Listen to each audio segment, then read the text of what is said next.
never really done. It's really been a great learning thing for him. Was he doing all He rode every ride. multiple times? Multiple times. And talked to strangers and had a great day. Good, yeah, really good time. Good. The Call to Freedom is coming up next, live after the news on the Liberty Radio Network at LRN.FM. This is the Liberty Beat, your daily source for liberty news and activist updates. Produced in partnership with SNLS News and listeners like you. Online at libertybeat.news and snls.news. I'm Mick Murrow with your latest edition of the Liberty Beat.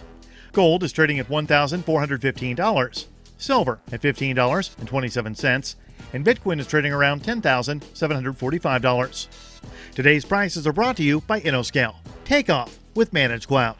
Looking for a safe, secure way to store your important files online? Let InnoScale handle it for you. Their high-availability cloud servers are the perfect solution for clients needing one or more secure, scalable servers with built-in hardware failover protection. For details, see them online at innoscale.net. In the news, federal authorities are warning that political radicals may attack people celebrating the 4th of July. A bulletin to law enforcement around the country states that domestic terrorists have attacked perceived oppressors, opponents, or enemies engaged in outdoor First Amendment protected rallies or protests during past summers. Activist Post reports the warning comes from a joint intelligence bulletin issued by the FBI and the Department of Homeland Security and National Counterterrorism Center, telling law enforcement to remain vigilant for suspicious activity. Both domestic and homegrown terrorists would likely use simplistic tactics and relatively easily obtainable weapons such as firearms, knives, and vehicles, although some violent extremists have historically sought to use explosive devices. The bulletin also warns that ISIS has renewed calls for sympathizers to launch attacks inside the United States. The FBI is currently tracking about 1,000 suspected homegrown terrorists inside the U.S., inspired by foreign terrorist organizations. The Liberty Beat is sponsored in part by Brave Botanicals, high-quality kratom and CBD at reasonable prices with excellent customer service. Brave Botanicals is activist-owned and mission-driven and believes so strongly in the power of kratom, they're giving it away for free. Just go to freeounceofkratom.com for a free ounce of kratom delivered to your door. Just pay shipping. That's freeounceofkratom.com. This is the latest edition of the Liberty Beat. Find us online at libertybeat.news and snls.news. Your news now continues. The California legislature has approved legislation that will be signed by Governor Gavin Newsom to set up an educational system that will use big data to track children from cradle to career. Activist Post reports that Senate Bill 75 was approved by a vote of 31-7 in the Senate and 62-14 in the Assembly. It will create a longitudinal data system that profiles and manipulates pupils from the earliest of ages so they are guided into a career determined by the central planners. The state bureaucracy is now tasked with determining exactly what data is collected from children to enable Big Brother. It's part of a national movement being spearheaded by failed Georgia governor candidate Stacey Abrams, New York Times writer David Brooks, and Barack Obama's former Deputy Secretary of Education Jim Shelton. The centralizers hope to control and shape young minds from the earliest of ages using powerful technological tools. The family of an Arlington, Texas man is suing the city of Arlington after 2 police officers used their tasers on him while he was soaked in gasoline and set him on fire, killing him, according to a lawsuit. The lawsuit was filed in federal court last week. The Free Thought Project reports the lawsuit also claims that one of the officers lied about using his taser and blames the Arlington Police Department's use of force policy for Gabriel Eduardo Olivia's death. That's according to the Star-Telegram. The incident happened in July 2017 as Olivia doused himself in gasoline and told his wife and son he wanted to kill himself. His son called police, who showed up and established no need to use deadly force, as Olivia was unarmed, according to the lawsuit. Constitutional rights lawyer Dean Malone filed suit in federal court in Dallas on June 25th on behalf of the family. Malone said it's unfortunate that police officers chose to tase Olivia when he was doused with gasoline after being told by a fellow officer that he would catch fire if he were tased. Support for the Liberty Beat comes from the Conscious Resistance Network, featuring videos, news reports, and articles from a spiritual anarchist perspective. Experience the Conscious Resistance at theconsciousresistance.com. How would you like to have your business featured on the Liberty Beat? You can just send an email to libertybeat@snls.news for details. This is the Liberty Beat, produced in partnership with SNLS News and listeners like you. The Liberty Beat is online at libertybeat.news and snls.news. I'm Mick Murrow, reporting for the Liberty Beat, reminding you, spread liberty with a smile.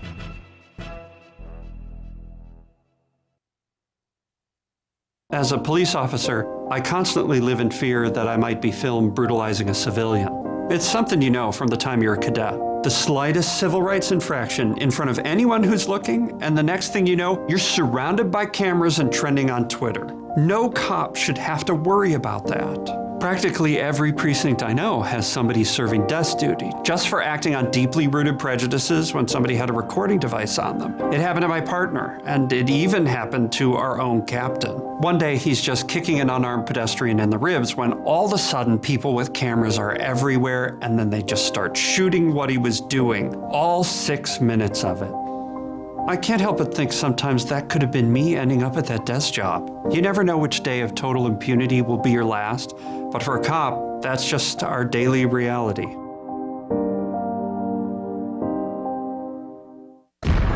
This is the Onion News Network.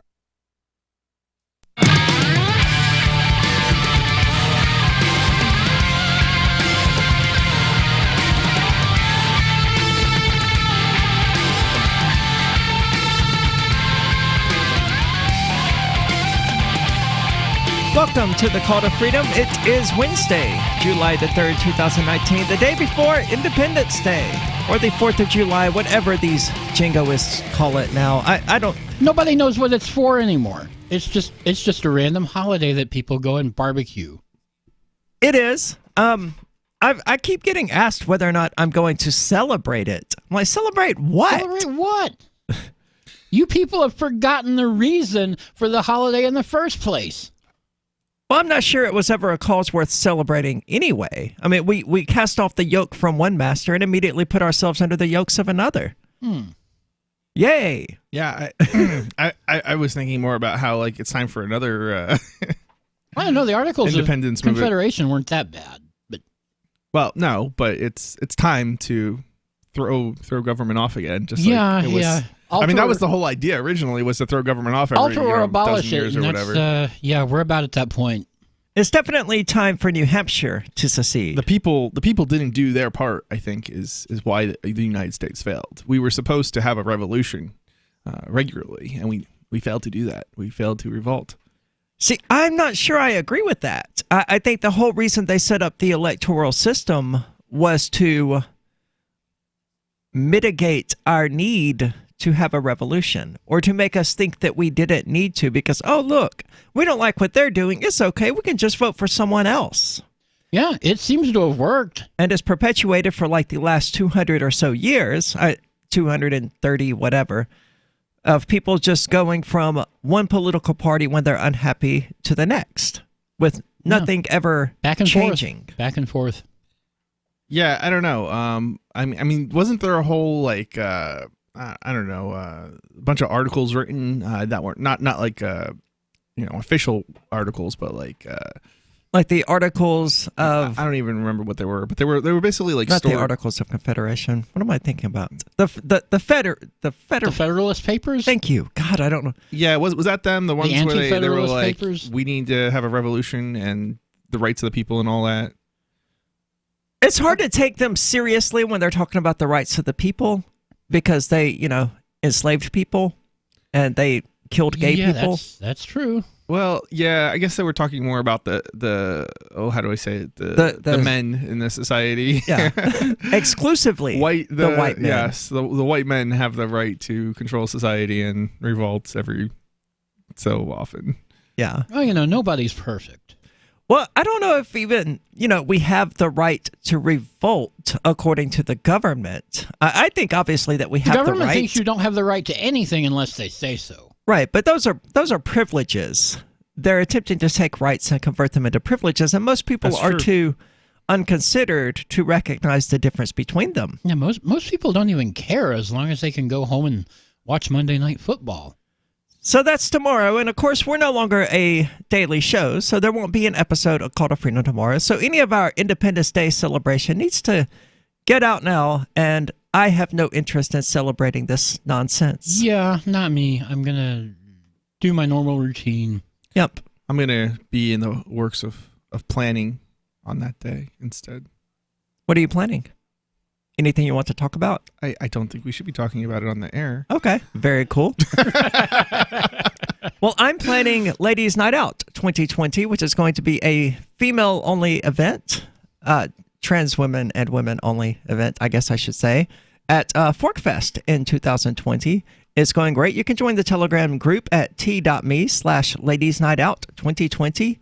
It's coming along very nicely. It's going to be, so far it looks like we're going to need 2 full RV sites in order to do everything that we need to do. Well, it's big in scope. You know, the question is ultimately going to come down to funding, because it always does. That comes out to like $1,200 for the duration of Forkfest. Yeah, and that's just for the sites. That's not. Wait, really? Yeah. Oh yeah, it might for be, 2 RV it might be like sites. $600 ish, Yeah. or $500, something like that. One is $700, and the next one adjacent to it is $500 ish. Oh, yeah. There's different prices for the different RV sites. There are, because those I didn't realize that. those the RV big sites ones at the end. Yeah, which is what we're going to use. Essentially, where Colin was at, okay, is where we're going to be putting Female Fest in 2020. Okay, gotcha. We'll just reserve it before he does. Sorry, Colin. You can go to the next row over, or into Agora Valley and presumably pay higher. I don't know. Agora Valley isn't really the... I think it's like $50 more or something like that. From what I understand, it wasn't actually all that much difference. Okay, yeah, that's not bad at all. But it's going to be awesome. Again, that's t.me/Ladies Night Out 2020. Go check out the Telegram group. Because, you know, we want ideas from people, and we want to promote it. It's going to be really cool. I'm looking forward to it.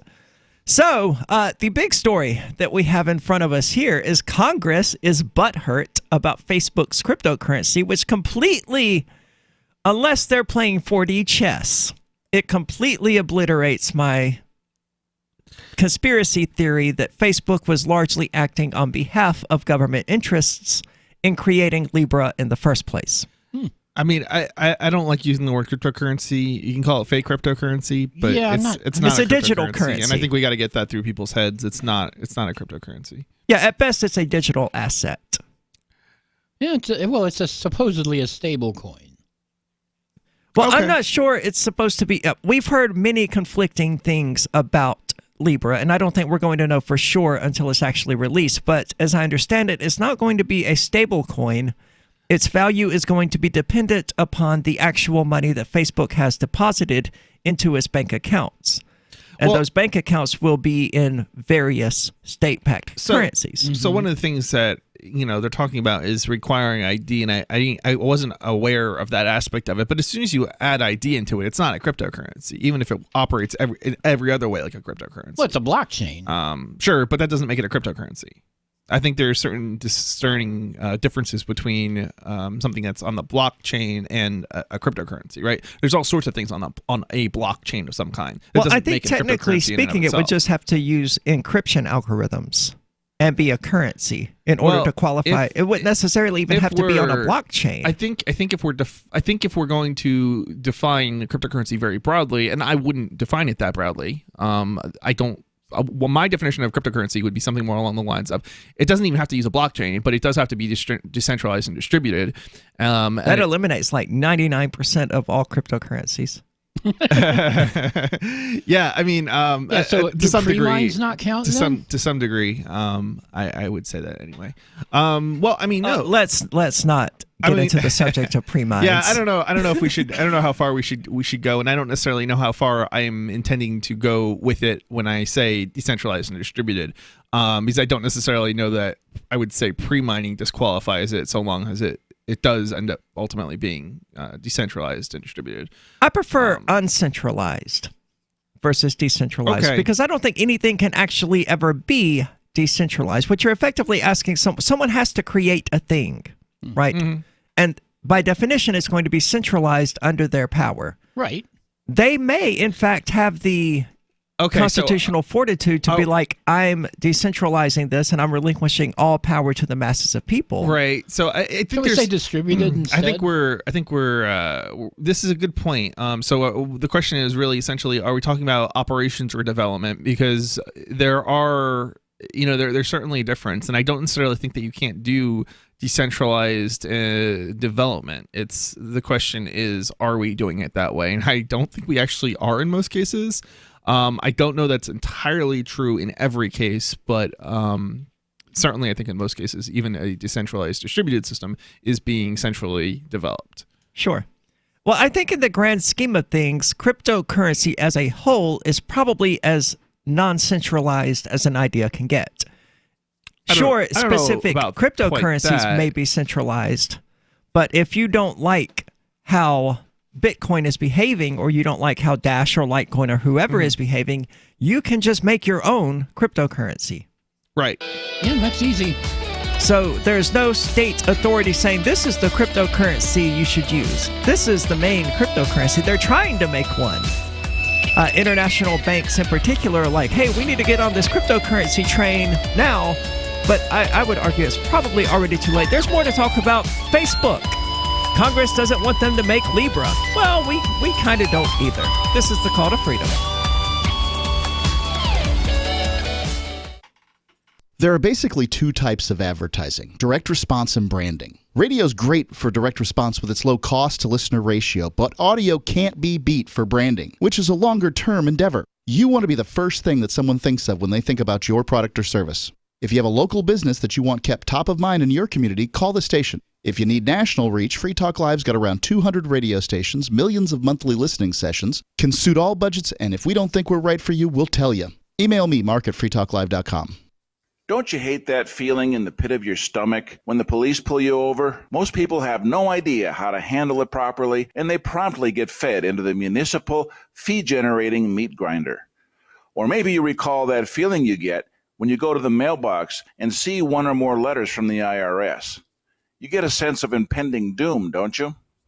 So let me ask you, if you could learn how to use the law to beat the IRS, traffic tickets, almost any courtroom scenario, collectors, credit card debt, and even mortgage debt because of fraud perpetrated against you, would that be worth knowing about? Don't laugh. Investigate. Check out the life-changing benefits of the Lighthouse Law Club at their website, lighthouselaw.club. That's lighthouselaw.club. And while you're at it, visit the Lighthouse Law Club YouTube channel. You might be in for a pleasant surprise. LRN.FM now has a Discord. Discord is a free text and voice chat platform, and we now have our own server with a bunch of channels at discord.lrn.fm. You can join other listeners as they chat about various things during our live shows, or anytime, day or night. Discord software is available cross-platform, so you can have it on whatever device you want and take your chats anywhere. Join our Discord at discord.lrn.fm. That's discord.lrn.fm. What do you shop for that you could otherwise buy at Amazon? Pretty much everything, right? Amazon has competitive pricing and they deliver, and that's a big plus. If you could plan ahead in your shopping, would you be interested in saving up to 33%? There's a catch. You have to do your shopping in Bitcoin. But imagine those savings. It's like a huge raise. All you have to do is go to saveitpurse.com. We've saved thousands, and you can too. Plan ahead and save. Saveitpurse.com.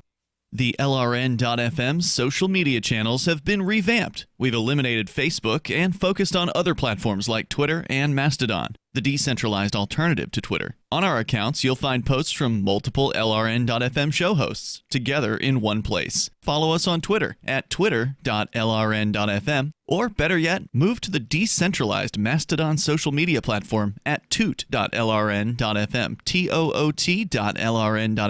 I think you'll like it. Free Talk Live. The way I do psychic readings is a little bit different. I read the veins of your penis, and I could tell your future. That is a new one. Is this a hands-on procedure? Yeah. Well, what does it come with a happy ending? No, guys, I'm a businessman. I'm very professional.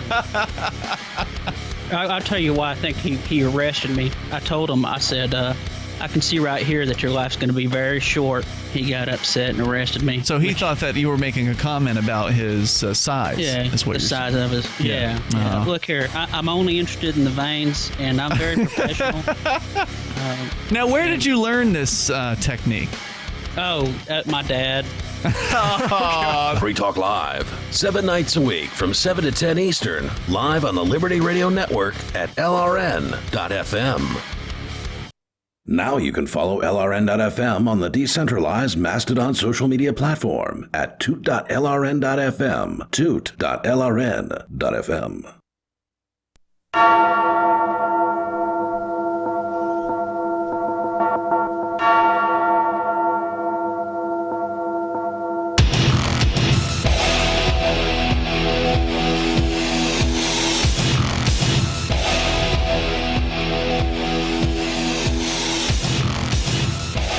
This is the Call to Freedom, and as always, you're invited to give us a call. That number is 603-283-6160. Again, that's 603-283-6160.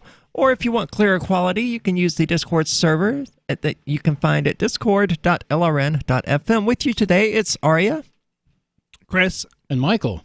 And let's go to the phones. We've got Rev calling in from Florida, who reportedly is very drunk. Rev, what's on your mind? You're on Call to Freedom. I've got you muted. Hold on. Sorry. Okay, I'll call your show again. Oh, hey, good look, Lord. I'm not going to call again regularly, but I want to talk about three things right quick. Rev, I want to talk hold on, number hold one on. with the crypto. Okay. How much sorry. have you drank What? today? It's Jim Beam. Hey, I got a topic for y'all for It's that 2 in the stuff. afternoon. How did you get so drunk? So what, Michael? Hey, Michael, I worked my rear ends off in the trades when I was young here, and then in the office world. And now I get to be a piece of blank and blank, which I won't say. So leave me alone a little, honey. All right? Okay. Secondly, all right, so thank you. I like Michael, man. He's so chill. So the first thing is I want to talk about a little bit about the crypto. Okay. And the second thing, Miss Well, let's Aria, talk about the first thing. girl, oh, grrr. Hi, Miss Chris, Miss Queen. I see you, girl.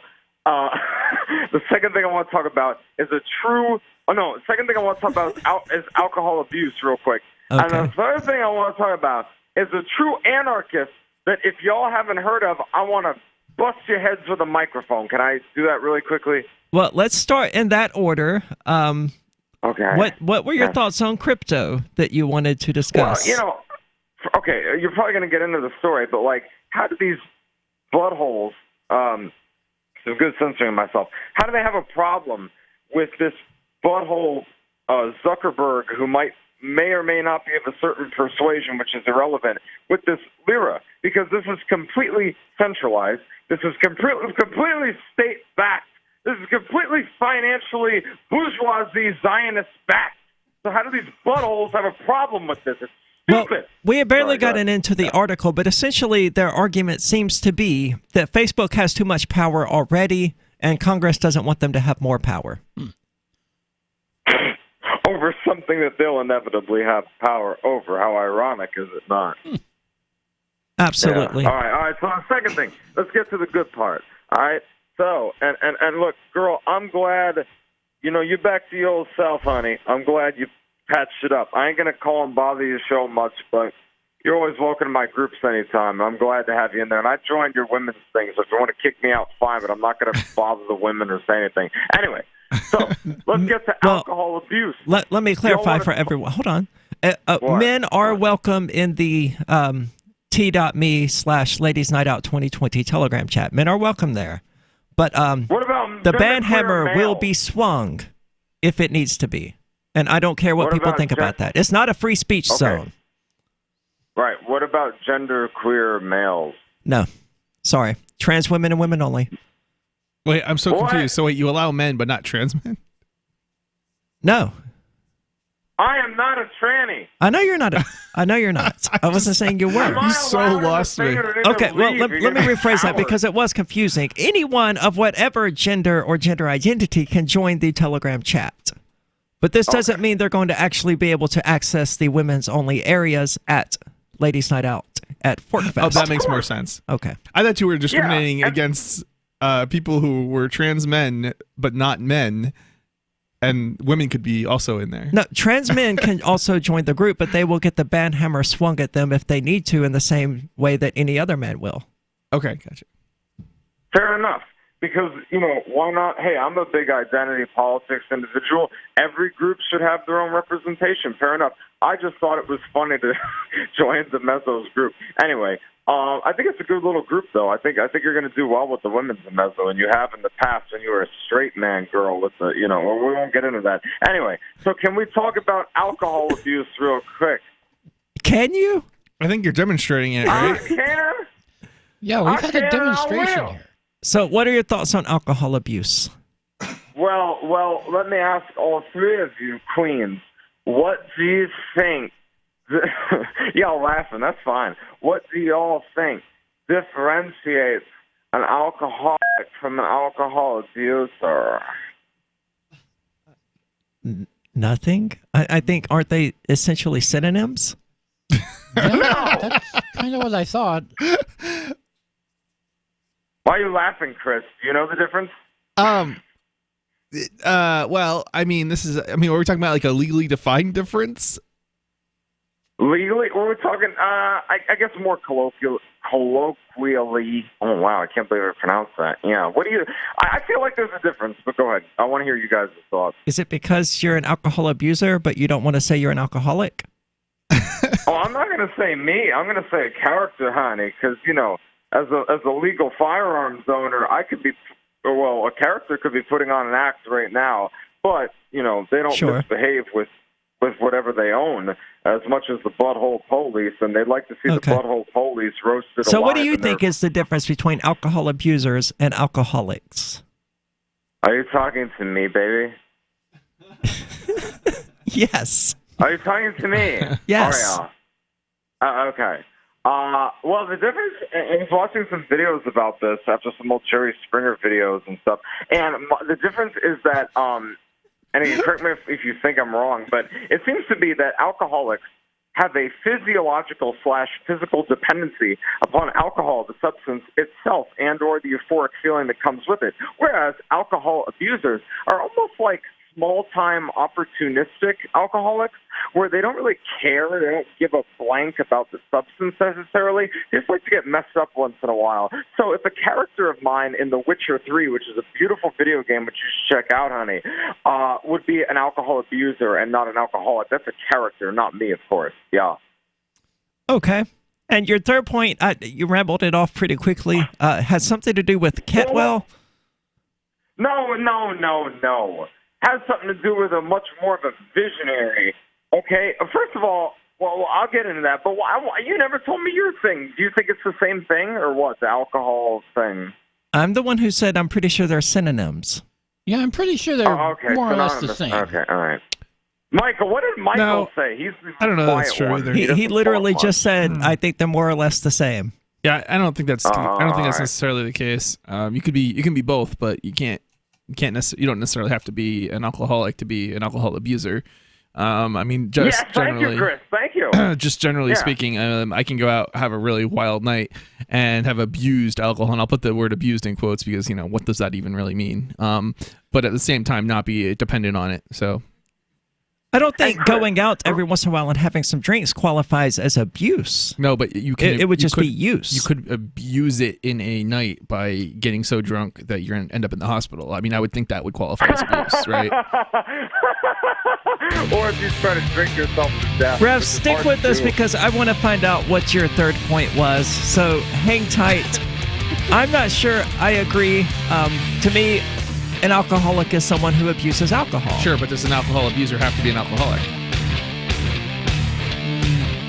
I don't know. I'm not qualified to make these assessments.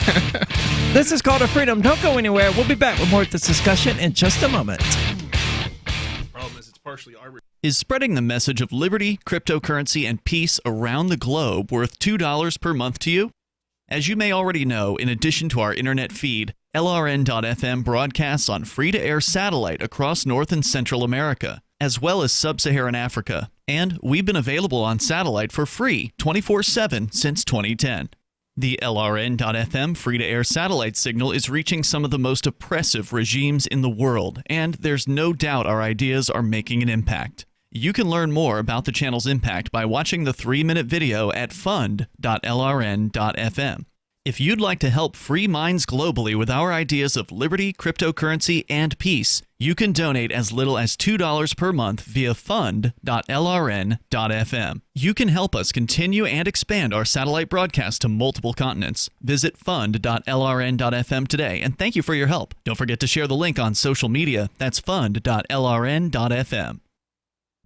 Looking for a great real estate investment? Consider New Hampshire, which is ground zero for the Liberty Movement. Your first call should be to Mark Worden from Porcupine Real Estate. He's more than just a real estate agent. He's your New Hampshire concierge. Where are the best places to live? Do you want farm, city, the burbs, or forest? Do you want a duplex or multifamily building so that renters pay your mortgage? There are homes in all price ranges in New Hampshire, and Mark can help with financing too. Invest in liberty and property. Mark Worden can help. PorcupineRealEstate.com. Hi, I'm Derek J.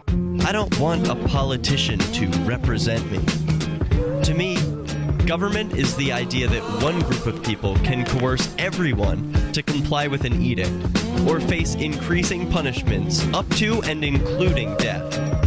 Despite perhaps the most noble of intentions, the best government services are a far cry from what could be provided for by voluntary interactions. Besides, the people who call themselves the government wage wars and put peaceful people in jail for crimes involving no victims. If Starbucks used some of its money to drop bombs, I wouldn't shop there. So why would I support the American empire? The empire does not require my consent. Derek J's Victimless Crime Spree. Watch it for free and order the Director's Cut DVD at victimlesscrimespree.com. That's victimlesscrimespree.com. Imagine someone in your community getting in their car, turning on the radio, and hearing the Liberty Radio Network. You can make that vision a reality with your own micro radio station. Visit broadcast.lrn.fm to learn how you can put our programs on the air in your area. You can have LRN.FM running around the clock, and you can even add in your own local shows. Building a radio station is simple, but programming isn't. That's where LRN.FM comes in. Learn more at broadcast.lrn.fm. That's broadcast.lrn.fm. On Free Talk Live, we're bringing people to the ideas of liberty every day. From wrestling superstars like Glenn Jacobs. You guys really are having an impact, I believe. Like I said, a lot of where I am now is due to listening to Free Talk Live. You changed my mind on some very important issues years ago. To random people tuning in on the radio. I was kind of stuck in the left-right paradigm. I heard your show by chance on a Saturday night. From there, I went on, joined the Free State Project, and become an amplifier. So, I mean, that's really the reason why I amp is because I know that if it wasn't for you guys being on as many stations as you are, I never would have found the ideas of liberty. Your amp will directly change more lives by getting Free Talk Live in front of people looking for talk radio online and on the air. When you amp Free Talk Live, you get perks like access to the AMP-only Facebook group and AMP podcast. Visit amp.freetalklive.com.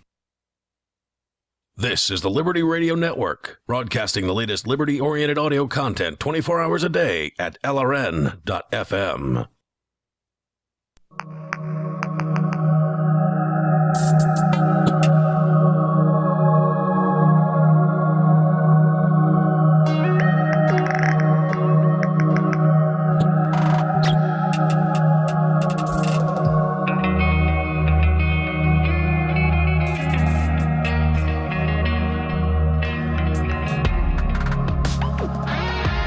Welcome back. This is The Call to Freedom, and the Rational Review News Digest, which you can find at rationalreview.com, is the Freedom Movement's daily news digest, aggregating stories from all over the internet that are of interest to libertarians and to liberty-minded people. They have podcasts, videos, news articles, and more, and they are now a source for people to receive the Call to Freedom's podcasts. So be sure to check them out. Again, that's rationalreview.com. They did not have this particular story that we've been talking about, though, which is Congress being evidently very upset and wagging its finger at Facebook saying, no, you're too powerful already. We don't want you to have more power. Yeah, that's our power. You can't make a cryptocurrency of your own. We're not going to let you.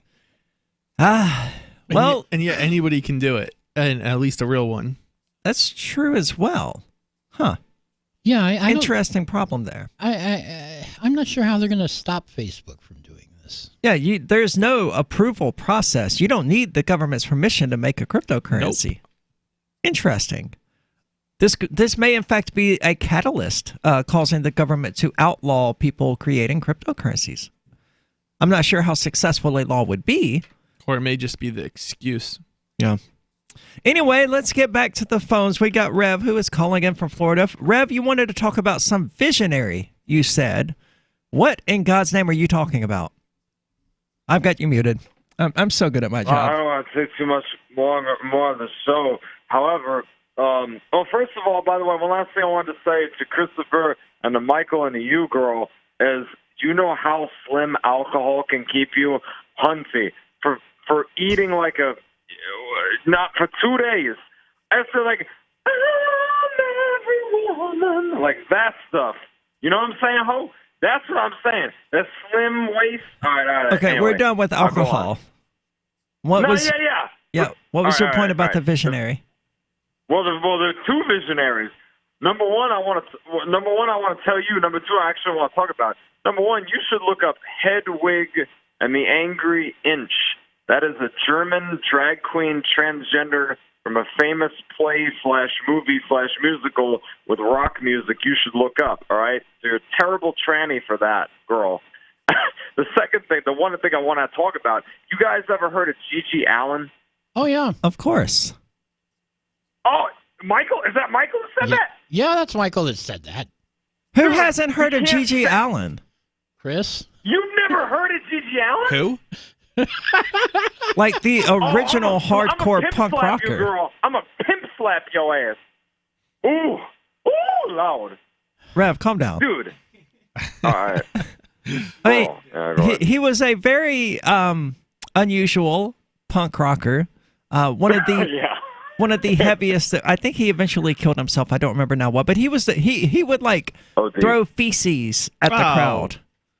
Yep. Yeah, that was the guy. Yeah. Here's the thing. Okay, guys, here's the thing about Gigi Allen Goyles, all right?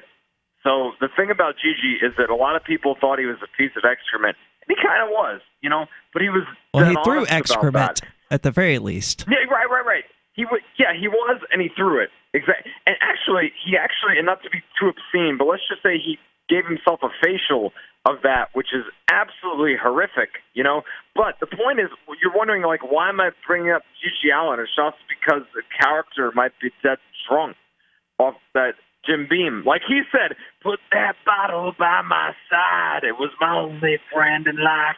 Okay, Rev. Okay, so there's no point. Have a good night. Right, we get it. No. Thanks for the call, Rev. He's a interesting one.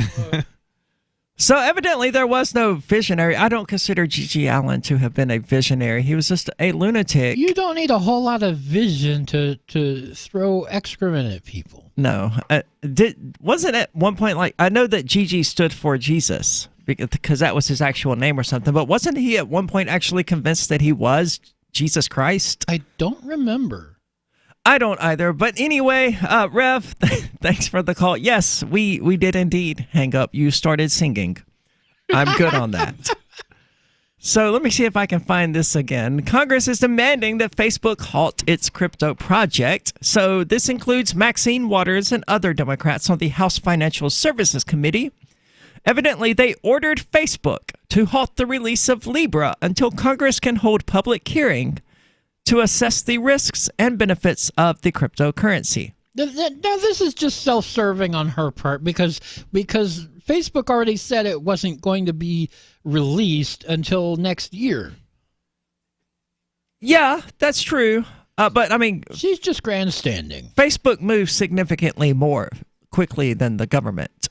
Facebook might release it next year, but Congress would need until like 2026 to properly assess the risks and benefits. Yeah, you got a point there. What I'm more curious about is, does Congress even have the authority to order a private quote private corporation to stop doing a thing. I don't think he actually has the power to do Yeah, that. she But doesn't have the authority to do this. One, because Facebook isn't doing it. They spun it off into this separate company. And two, that separate company is in Switzerland.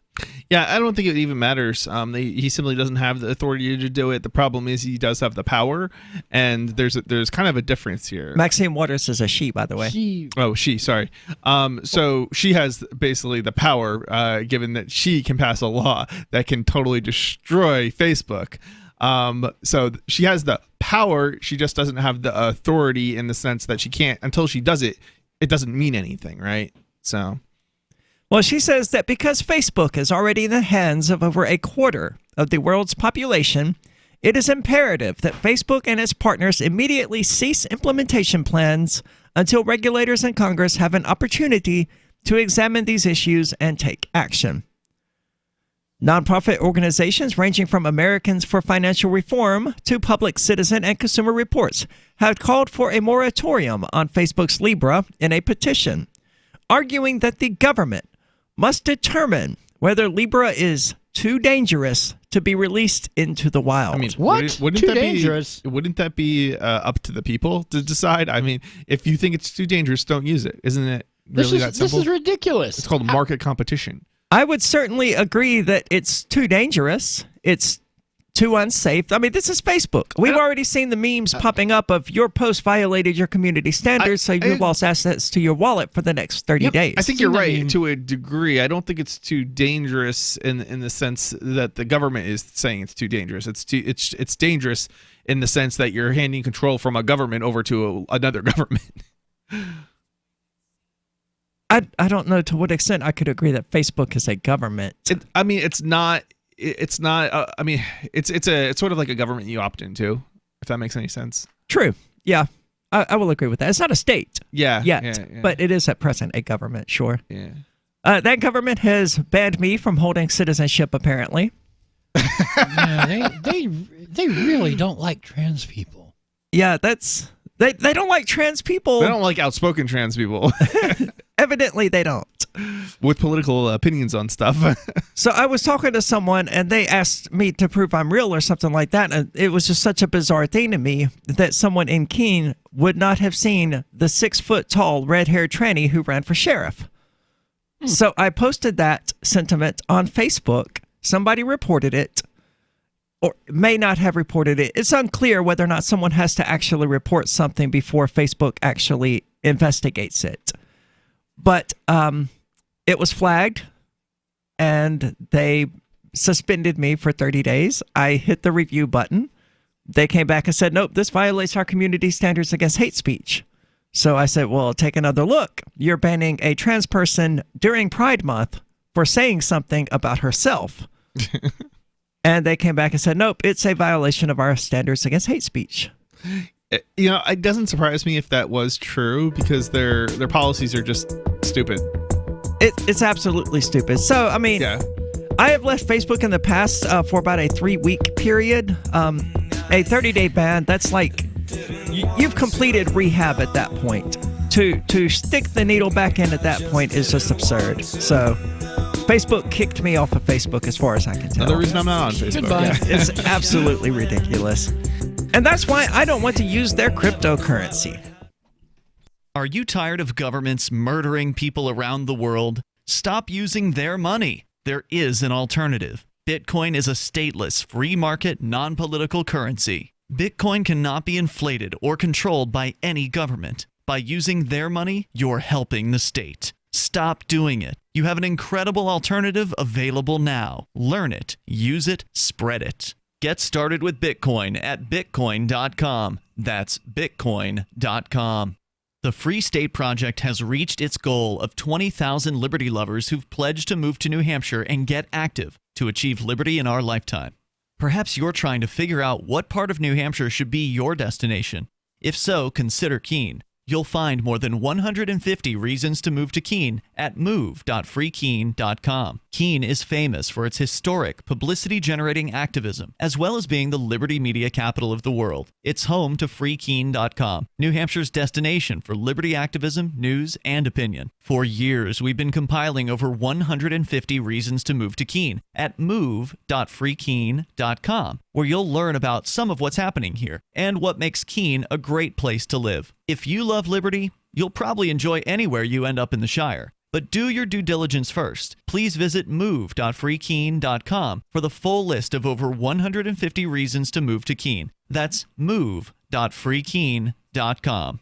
Some of you asked, and now we've delivered. LRN.FM's live Keene, New Hampshire studio shows are now streamed in HD on Twitch. Visit our channel at twitch.lrn.fm and give it a follow. If you have Amazon Prime, you get one free subscription on Twitch. If you use it on our channel, Twitch will give LRN.FM a monthly piece of your Prime subscription cost. So please watch, follow, share, and subscribe to twitch.lrn.fm. That's twitch.lrn.fm. So you've signed the Shire Society Declaration and are planning your move to New Hampshire to be around more liberty-oriented people. Next, sign up for the Shire Society Forum at forum.shiresociety.com. There are a bunch of people there who are already in the Shire, and they want to meet you. If you're already in the Shire physically, you should also come by the forums. Remember, not everyone uses Facebook. New people are signing up for the Shire Society Forum every month, so drop in and say hello at forum.shiresociety.com. Did you know you can listen to LRN.FM via our free-to-air satellite channels? We have channels over nearly all of North America and much of Africa. All you need is an affordable receiver and a dish as small as 30 inches. There are no monthly fees. Learn more at sat.lrn.fm. Plus, if you are a broadcaster or want to be one, this is a good delivery method for our content. See our coverage maps and get details at sat.lrn.fm. That's sat.lrn.fm. sat.lrn.fm. This is Michael Dean from the Freedom Fiends. I've run websites since 1996 and have used over a dozen web hosts in that time. AgristHosting.com is the only one that hasn't broken my heart. Agrist Hosting's uptime and service is stellar, and their DDoS mitigation is the best I've seen. That's important because if you tell the truth in this world, you'll ruffle feathers.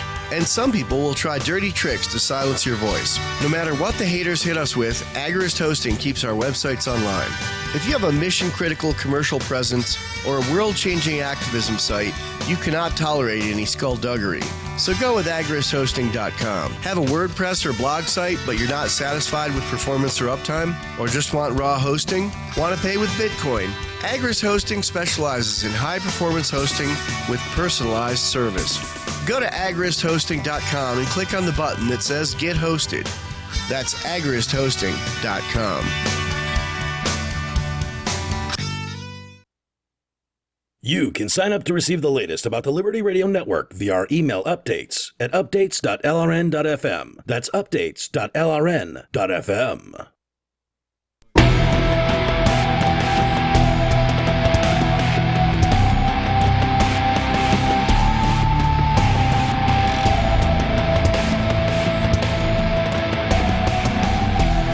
Welcome back. This is the Call to Freedom. And if you've ever wanted to have sex with prostitutes and then arrest them, or bust people for drugs and then sell the drugs on the side for a nice little bonus, just in general enjoy the power rush of being a cop without all the paperwork, then you should try the Thin Blue Line game, which you can find at thinbluelinegame.com.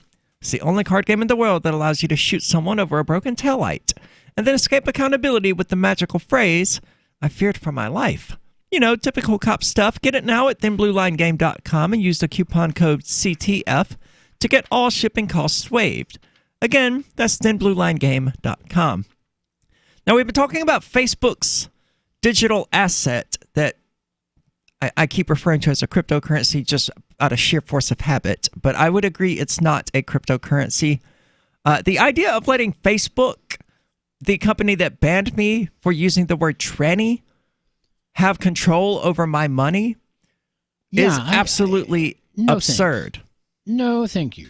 I mean, this is even worse than that because it's, I mean, you're literally, the government to some degree doesn't have, I mean, they do have some control actually, but like, at least with dollars, right? Like the government can't really stop you from using it. They can shut your bank accounts down and so forth. But with this, they'd actually be able to shut your bank account down and take the money from you. Yeah. That's an issue with a lot of the ERC20 tokens on the Ethereum blockchain is that, they have kill switches where they can kill individual wallets or they can kill the entire currency. Wow. Oh, right. And is that because of I'm trying to think there was some issues in the past or something? Yeah, I mean, this is disturbing kind of stuff. I don't know exactly why they justify it. I know that AirSwap, which was supposed to be a decentralized exchange, had it. And as soon as it was revealed that, they had this kill switch and they could just kill all of your AirSwap tokens with the press of a button, I was like, no, this cannot possibly be a decentralized exchange. And this is what I found to be the case with every decentralized exchange that I've so far looked into. How does the kill switch work? Is it it's something within the smart contract that allows particular private keys to shut down particular tokens held within other private keys. I could see it still being potentially decentralized somehow, but I'm not. I mean, it doesn't mean it's a good idea. It's just I could sort of see it still potentially being decentralized. I'm going to say that if the company that produced the token has the ability to shut down and effectively destroy all of my tokens. If it's the company that produced it, sure, that's not decentralized. But if it's some, you could still potentially have a decentralized system where, I don't know, like a percentage of the people who have the tokens somehow vote to shut down or something like that. Then it would still be decentralized. That's true. Yeah, something like Smart Cash or Dash. I mean, I'm not saying that's a good idea. I think it's better off. And I think the reason some of these have the argument, it was something along the lines of, well, if somebody steals a large amount of money, like, I think, what was it? I forget which case it was, but years ago, there was a lot of money stolen from one of the exchanges or something. And so I think it might be a reaction to that. Well, Ethereum had a lot of money stolen with a company that was working on the Ethereum blockchain. And Ethereum as a whole decided to roll back the theft and to hard fork it and go back to prior to it. Right. So I suspect this is like kind of an alternative solution to that, even though that was a bad idea to begin with. Oh, it was a terrible idea. This is what caused the creation of Ethereum Classic, which I have a great deal of respect for. Yep. But I have none whatsoever for Ethereum. Gotcha. I mean, if it's in accordance with the code, whether you consider it to be an exploit or a hack or not, it fell within the law of the code. Right. And in the world of cryptocurrency, the code is law. Right. Yeah. But not if you can just go, oh, well, we don't like what the law allowed, so we're just going to hard fork and undo the past changes, even though it was... Sure, change the code going forward, but don't change anything that has happened since. That completely destroys the immutability of the blockchain concept. If you can just go back and change it. Also destroys the trust that you have to have in such a system. If they can just roll back anything they want whenever they want, how can you trust that they won't do that to you? Yep. So I would like to know whether or not Facebook is going to be willing to hard fork its own currency in order to revert changes. They'll do this whenever they want. I mean, you're assuming they don't already just design in the tools to do that in the first place into the. That's true, right? Like you don't necessarily have Facebook to roll, we're talking about. They are the devil. You don't necessarily have to fork or roll it back if it's built right in. True. Well, I think in cryptocurrency vernacular, the fork would still technically be a fork, even if it was built in as a possibility from the start, because it's a modification and change to the blockchain. Libra only has 18 miners. So all they have to do is do a 51% attack on themselves and rewrite the blockchain to say whatever they want. Yeah, that's also true. But, there's also the circumstances where... So 10 miners could... rewrite the entire blockchain. That's insane. Yeah. What they could also do potentially if they wanted to build it in probably is it doesn't actually get deleted. It's just it gets amended. So it basically is sort of like nullifying a divorce. You still had the marriage. It's just now considered to be not valid. And you could probably implement something like that into the blockchain. And then, if that's I would what like you were to trying think that do. Facebook would probably keep its currency distinct from the Facebook platform, the social media platform, and that being banned on the social media platform wouldn't affect your Libra holdings. Well, it sounds like that's what they've already done. Or yeah, tried but to. I don't have that much faith in Facebook. I don't have. Yeah, I don't either. I'm on a 30-day ban for saying the word tranny about myself. I don't have any faith in any of the 18 companies involved in Libra. And this is exactly my I have a fair bit of faith in PayPal. I don't. I mean, as far PayPal as far as banking institutions go, they're the best available.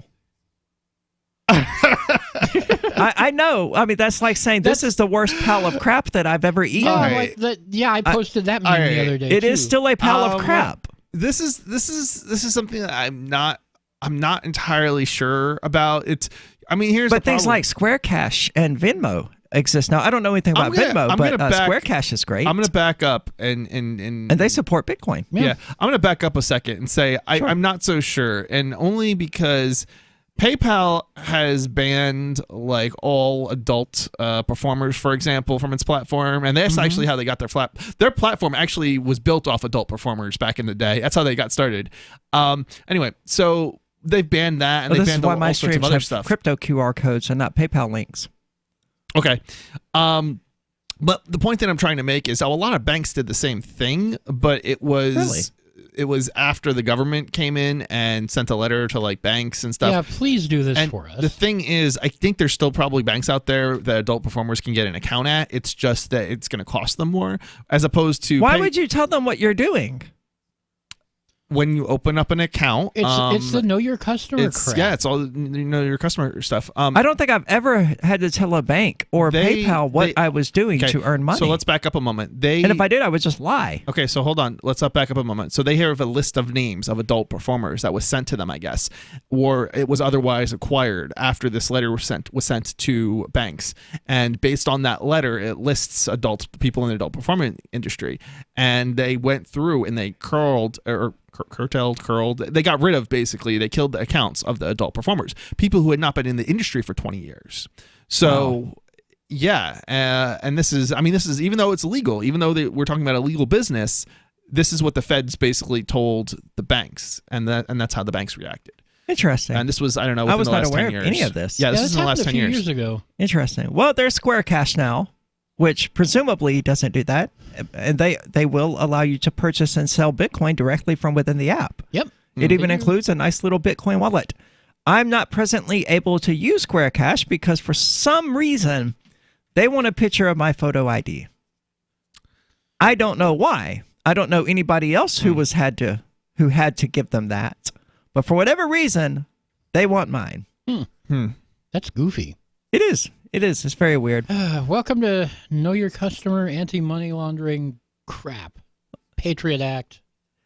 Yeah, it ultimately stems from the Patriot Act and all of that anti-terrorist nonsense. It predates that, but it got a lot stricter post that, if that makes any sense. Oh, yeah, that makes sense to me. Yeah. I don't like KYC. No, it's terrible. It shouldn't exist. Yeah. I don't want anyone's information if I'm going to do business with them that doesn't directly pertain to the business at hand. Yeah, this reminds me of my company's policy on doing business with other people. I don't care if I like you. That's not what it's about. It's about business. It's about conducting transactions. Yeah. And you shouldn't. Yeah. It doesn't matter if the person, I might be an atheist, but I'm not going to not do business with religious people. I'm not going to not do business with people I don't like that are doing really terrible things, like the government even. And I know that's sort of like... Well, we've talked about that before. I think I would draw a line. I won't do business with the government. What's that? I will not do business with the government. Yeah, and that's free, and that's great. And I support your right not to do business with the government. I'm just not going to do it because I think that's crossing a line where you value money over dangerous. Principle. Right. Wait, I value money over principle? No.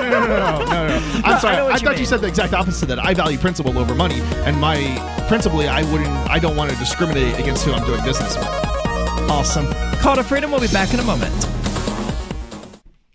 We have some good news. The indictments against Ross Ulbricht in the District of Maryland were dismissed with prejudice, meaning they can never be refiled. This is especially good because those indictments contain the only charge ever made that Ross engaged in murder for hire. This was a serious allegation that Ross Ulbricht denies. It was never prosecuted or ruled on by a jury, but was trumpeted by the federal government and the media as if it were proven fact. The Maryland court held these indictments for almost 5 years, poisoning Ross's case and leaving him under a cloud of unproven allegations. allegations. As explained in Ross's appeal to the Supreme Court, the fact that the judge used these allegations to give Ross a draconian sentence of double life without parole violated his Sixth Amendment right to a jury trial. Judges are required to issue sentences based on convictions decided by a jury, not unproven allegations never even charged at trial. Although this is a positive development, the dropped indictment will not set Ross free. Now, a presidential pardon is Ross's only hope of freedom. Sign the petition at freeross.org. freeross.org.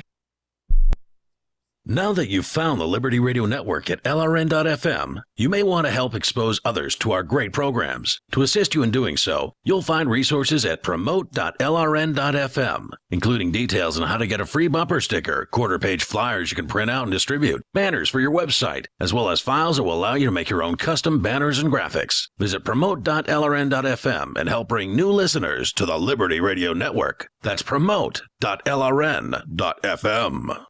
The new 4th edition of Healing Our World, The Compassion of Libertarianism will take your understanding of liberty to a deeper level and has over 1,300 updated references, new cartoons, and a foreword by Dr. Ron Paul. With discounts for multiple book purchases, the 4th edition of Healing Our World is a great gift for the liberals, pragmatists, environmentalists, and Christians in your life who think libertarianism is cold-hearted. Get yours today at healing.freetalklive.com and use promo code FTL for a $5 discount.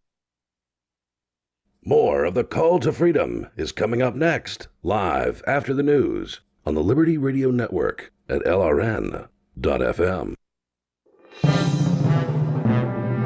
This is the Liberty Beat, your daily source for liberty news and activist updates. Produced in partnership with SNLS News and listeners like you. Online at libertybeat.news and snls.news. I'm Mick Murrow with your latest edition of the Liberty Beat. Gold is trading at $1,415. Silver at $15.27, and Bitcoin is trading around $10,745. Today's prices are brought to you by InnoScale. Take off with Managed Cloud. Looking for a safe, secure way to store your important files online?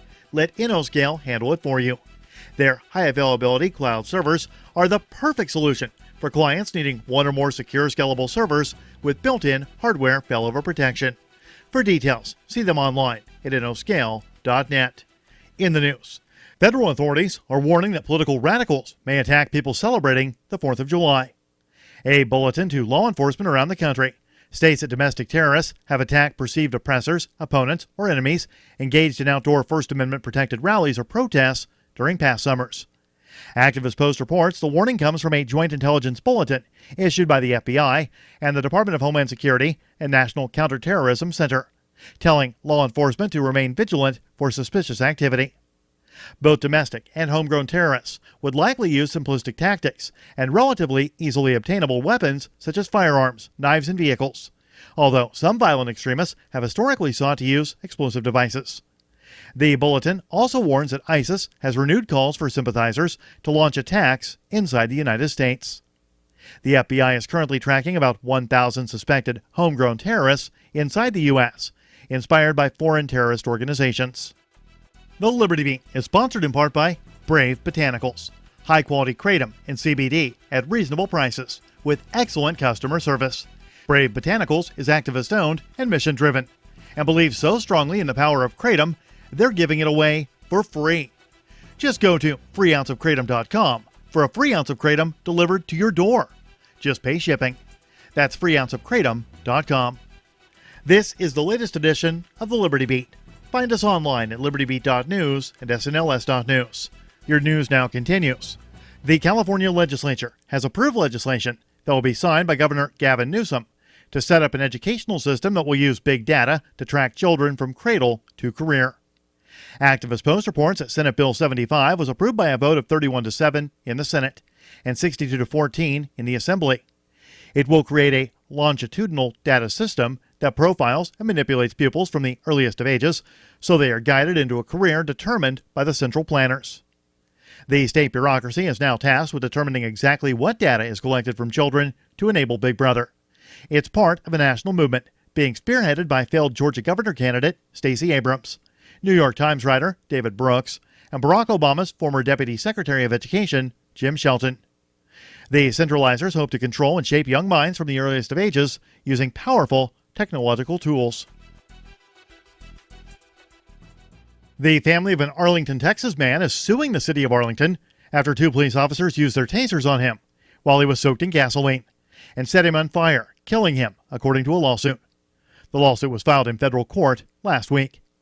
The Free Thought Project reports the lawsuit also claims that one of the officers lied about using his taser and blames the Arlington Police Department's use of force policy for Gabriel Eduardo Olivia's death. That's according to the Star-Telegram. The incident happened in July 2017 as Olivia doused himself in gasoline and told his wife and son he wanted to kill himself. His son called police, who showed up and established no need to use deadly force, as Olivia was unarmed, according to the lawsuit. Constitutional rights lawyer Dean Malone filed suit in federal court in Dallas on June 25th on behalf of the family. Malone said it's unfortunate that police officers chose to tase Olivia when he was doused with gasoline after being told by a fellow officer that he would catch fire if he were tased. Support for the Liberty Beat comes from the Conscious Resistance Network, featuring videos, news reports, and articles from a spiritual anarchist perspective. Experience the Conscious Resistance at theconsciousresistance.com. How would you like to have your business featured on the Liberty Beat? You can. Just send an email to libertybeat@snls.news for details. This is the Liberty Beat, produced in partnership with SNLS News and listeners like you. The Liberty Beat is online at libertybeat.news and snls.news. I'm Mick Murrow, reporting for the Liberty Beat, reminding you, spread liberty with a smile. It seems like we're constantly hearing different fitness advice. Exercise 2 to 3 times a week for at least 30 minutes a day. And don't forget cardio. But don't exercise too much or you'll get hurt. So, how much exercise should you be getting? Well, actually not that much, since the human body is only built to withstand walking a short distance before lying or sitting down again. In fact, a group of biologists from Stanford found that walking more than 5 feet at a time can cause joint pain, fatigue, and even extreme hunger. The study concluded that the maximum effort the human body can safely endure is reaching for an item high on a shelf. Our bodies simply aren't built to stand up and move around. So maybe those high-intensity spin classes and daily jogs aren't such a good idea. Instead of walking up the stairs every day, try taking the elevator whenever possible. You can even use a fitness tracker to let you know when you've been exerting too much energy. Your body will appreciate it. For The Onion, I'm Jill Hooper. This is the Onion News Network.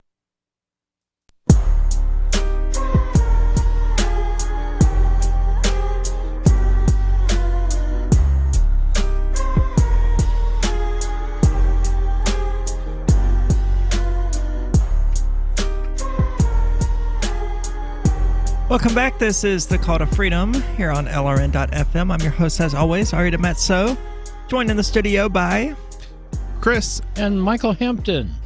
And I actually just got a really cool sticker from, I didn't actually get the sticker. We're going to have the stickers made for Ladies Night Out 2020. It's really cool. It's hashtag no hodl. That's great. Yeah, I know. That's exactly what I was like. That's freaking brilliant. So I'm looking forward to that. I've already pulled up libertystickers.com to see about actually getting those made for the Ladies Night Out 2020. Do they do custom stickers? We actually sell stickers from Liberty Stickers actually on our website, but I don't actually know if they do custom stickers. I'm almost positive that they do. I don't recall ever seeing anything about stickers, like custom stickers, but it might be the case that they do if you order like 100 sure of them if you or something. asked them, they would, but I suspect you're probably right. I suspect if you email them, you might be able to get them to make you something, but I don't know. Well, I can check out liberty.menu, I'm sure, and find some sort of place that does custom stickers. I bet you probably can. So, and let me know when you do. If libertystickers.com doesn't come through, then I will just go there and find one that will. They do. Liberty Stickers has a lot of good stuff, though, regardless. They certainly do. Warren, 1 out of 2020th. I assume that's a play on her Native American heritage. Mm-hmm. That's what it is. Yeah. Make taxation theft again. They do have some really cool stickers. That's libertystickers.com. Free chicken for all with Sanders 2020. That's Colonel Sanders. That's a good one. I would like that. for all. Yeah. So anyway, we've been talking about Facebook's cryptocurrency, their alleged cryptocurrency, the digital asset. And apparently a lot of people don't like Libra. Among those is John McAfee, who sort of is. He's like my favorite lunatic. Yeah, really. He's everyone's favorite. I want to lunatic. know. I want to actually know who is advocating for Libra. Facebook, PayPal, MasterCard, Visa. Okay, so basically a bunch of corporations. But the question is, who's actually going to use it now? Do you think they're going to be able to convince people to adopt it and pick it up and start using it? They have the home field They have the advantage. marketing. They certainly have the marketing. My understanding from their marketing plans is that they intend to roll it out first in like developing countries, India, South Asia, Africa, places like that. Interesting. That kind of might be a good thing from a crypto perspective, is it gives us more time to actually like get real cryptocurrencies adopted elsewhere.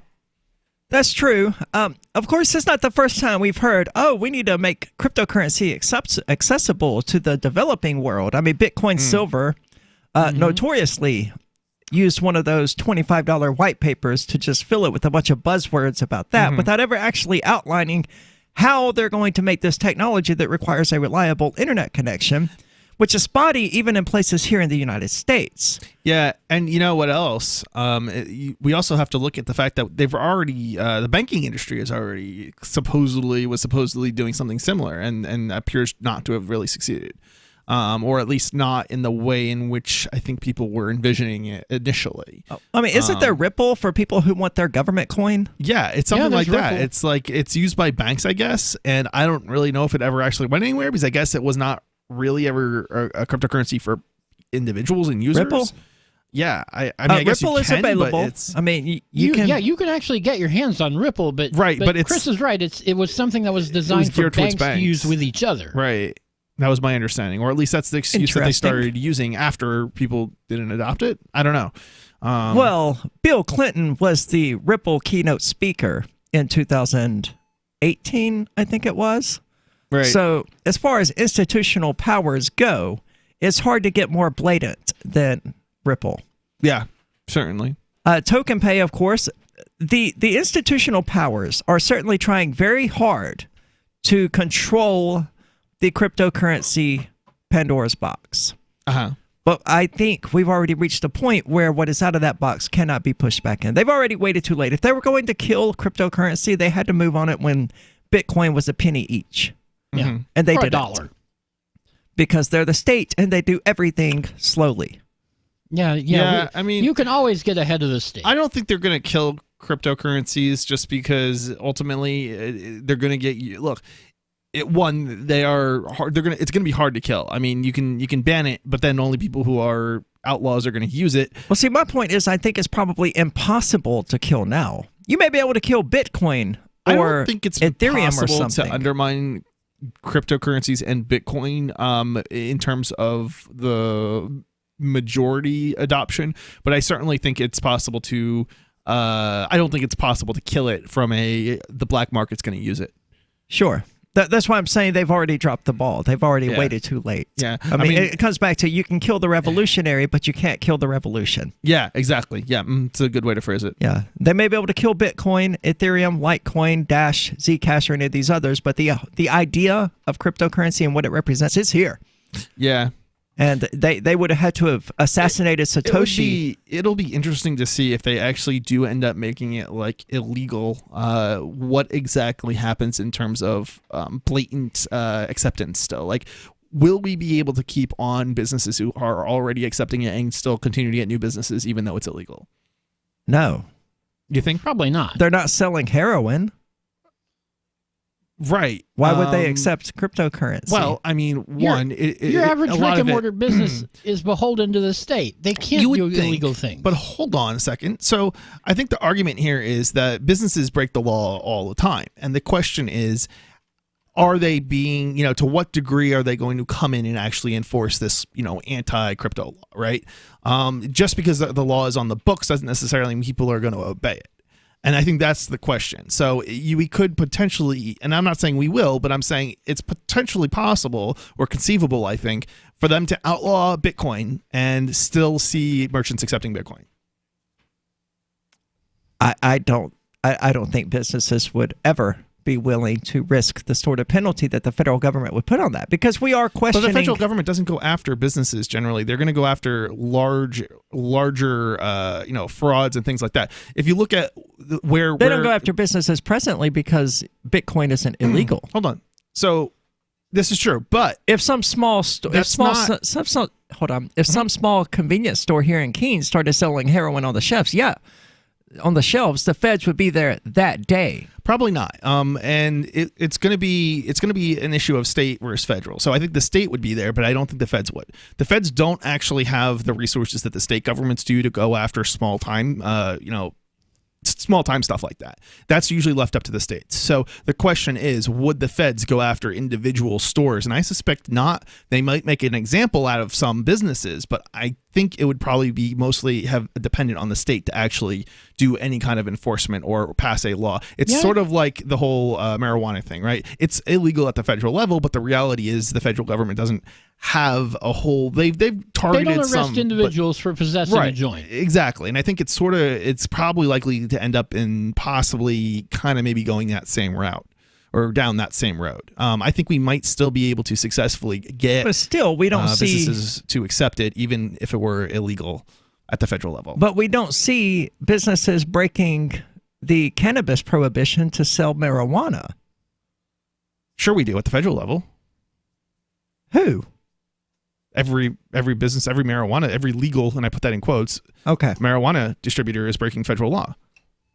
Okay, so you're saying that states would have to make it legal after the government makes it illegal. If the federal government makes it illegal, but the states do not make it illegal also, I think it could still potentially grow and take over, despite the fact that the feds have said it's illegal now. Fair point. I just don't see very many people willing to put up their livelihoods. I don't think they. I don't think they would be, because I think it's blowing it out of proportion. Just in terms of I think the risk. the possibility of doing something that would cause the feds to kick in your door is probably enough. However remote that chance would be. In the real world, that's not. They don't do that. That's not what happens. It's not how the system works. It's the states that would do that, not the feds. The state police, the feds do, in fact, kick in people's doors. That's how they got Ross Ulbricht. Right, but he's a big fish. He's not a small player in the market. He wasn't just a drug dealer. He was the guy who ran the whole system. Allegedly. Right. The feds go after those types of people. They don't go after the small fish. Maybe. Would you risk it? I would, yes. Yeah, I'd still use Bitcoin if it were illegal. For your business, would you make it a point of having? I will, and Cell 411 is a free app for Android and iOS that replaces government-controlled 911. Cell 411 allows you to preset a group of friends or private organizations to show up in any emergency. Cell 411 is a nightmare for the state because it proves their so-called services aren't needed. Cell 411 has had thousands of installs, and of course it's covered by the BIPCOT no government license. Cell 411 because your friends won't shoot you when you're in trouble. Without the government, who would build the emergency services? You and Cell 411. Get it today at getcell411.com. Is spreading the message of liberty, cryptocurrency, and peace around the globe worth $2 per month to you? As you may already know, in addition to our internet feed, LRN.FM broadcasts on free-to-air satellite across North and Central America, as well as Sub-Saharan Africa. And we've been available on satellite for free 24/7 since 2010. The LRN.FM free-to-air satellite signal is reaching some of the most oppressive regimes in the world, and there's no doubt our ideas are making an impact. You can learn more about the channel's impact by watching the 3-minute video at fund.lrn.fm. If you'd like to help free minds globally with our ideas of liberty, cryptocurrency, and peace, you can donate as little as $2 per month via fund.lrn.fm. You can help us continue and expand our satellite broadcast to multiple continents. Visit fund.lrn.fm today, and thank you for your help. Don't forget to share the link on social media. That's fund.lrn.fm. There are lots of ways to listen to Free Talk Live. Our podcast has been around since podcasts began, and now the FTL feed is loaded with content besides our full show archives. Did you know that we make it easy for you to customize your podcast subscriptions? We have different feeds, one that includes only our full shows, one with just the Daily Digest, and one with just the Edgington Post. You decide what you listen to. It's quick and easy to customize your feeds at feeds.freetalklive.com. That's feeds.freetalklive.com. Are you a cryptocurrency advocate? The Crypto Tip is the ideal outreach tool to help new people discover cryptocurrency. It's a printable business card-sized tip that you can give to service providers, preferably in addition to a good cash tip. When the server scans the QR code, it'll bring up an explanation of cryptocurrency, how to install a wallet, and allow them to claim the tip. If they don't claim the crypto, you get your tip refunded to you after a time period you specify. Plus, if they do claim the tip, you get an email alert. Create as many tips as you want at cryptotip.org. That's cryptotip.org. LRN.FM now has a Discord. Discord is a free text and voice chat platform, and we now have our own server with a bunch of channels at discord.lrn.fm. You can join other listeners as they chat about various things during our live shows, or anytime, day or night. Discord software is available cross-platform, so you can have it on whatever device you want and take your chats anywhere. Join our Discord at discord.lrn.fm. That's discord.lrn.fm. Later in the hour, the U.S. Postal Service announces that you can deliver the mail yourself if you think it's so easy. But first up in health news, researchers from Harvard University have found a strong link between male virility and wearing Motley Crue denim jackets. For the study, researchers paired fans of the band with a control group and found that those wearing Motley Crue attire were far more likely to knock out some chick's totally jacked boyfriend and then do it with her later that same day than those who simply wore casual clothes and probably wouldn't know what it feels like to have 2 threesomes in one night. Men who own jackets with an image of Tommy Lee and Nikki Sixx sitting on top of a pair of breasts with nipples in the shape of pentagrams showed higher levels of sexual potency, endurance, and libido. These guys do it all the time, and sometimes even in public. They don't care. Although the study primarily focused on men in Motley Crue jackets, researchers also found that men who listened to Nirvana had a high likelihood of staying virgins forever. This is the Onion News Network. What's up next? Visit the Liberty Radio Network program guide to find out at shows.lrn.fm. That's shows.lrn.fm.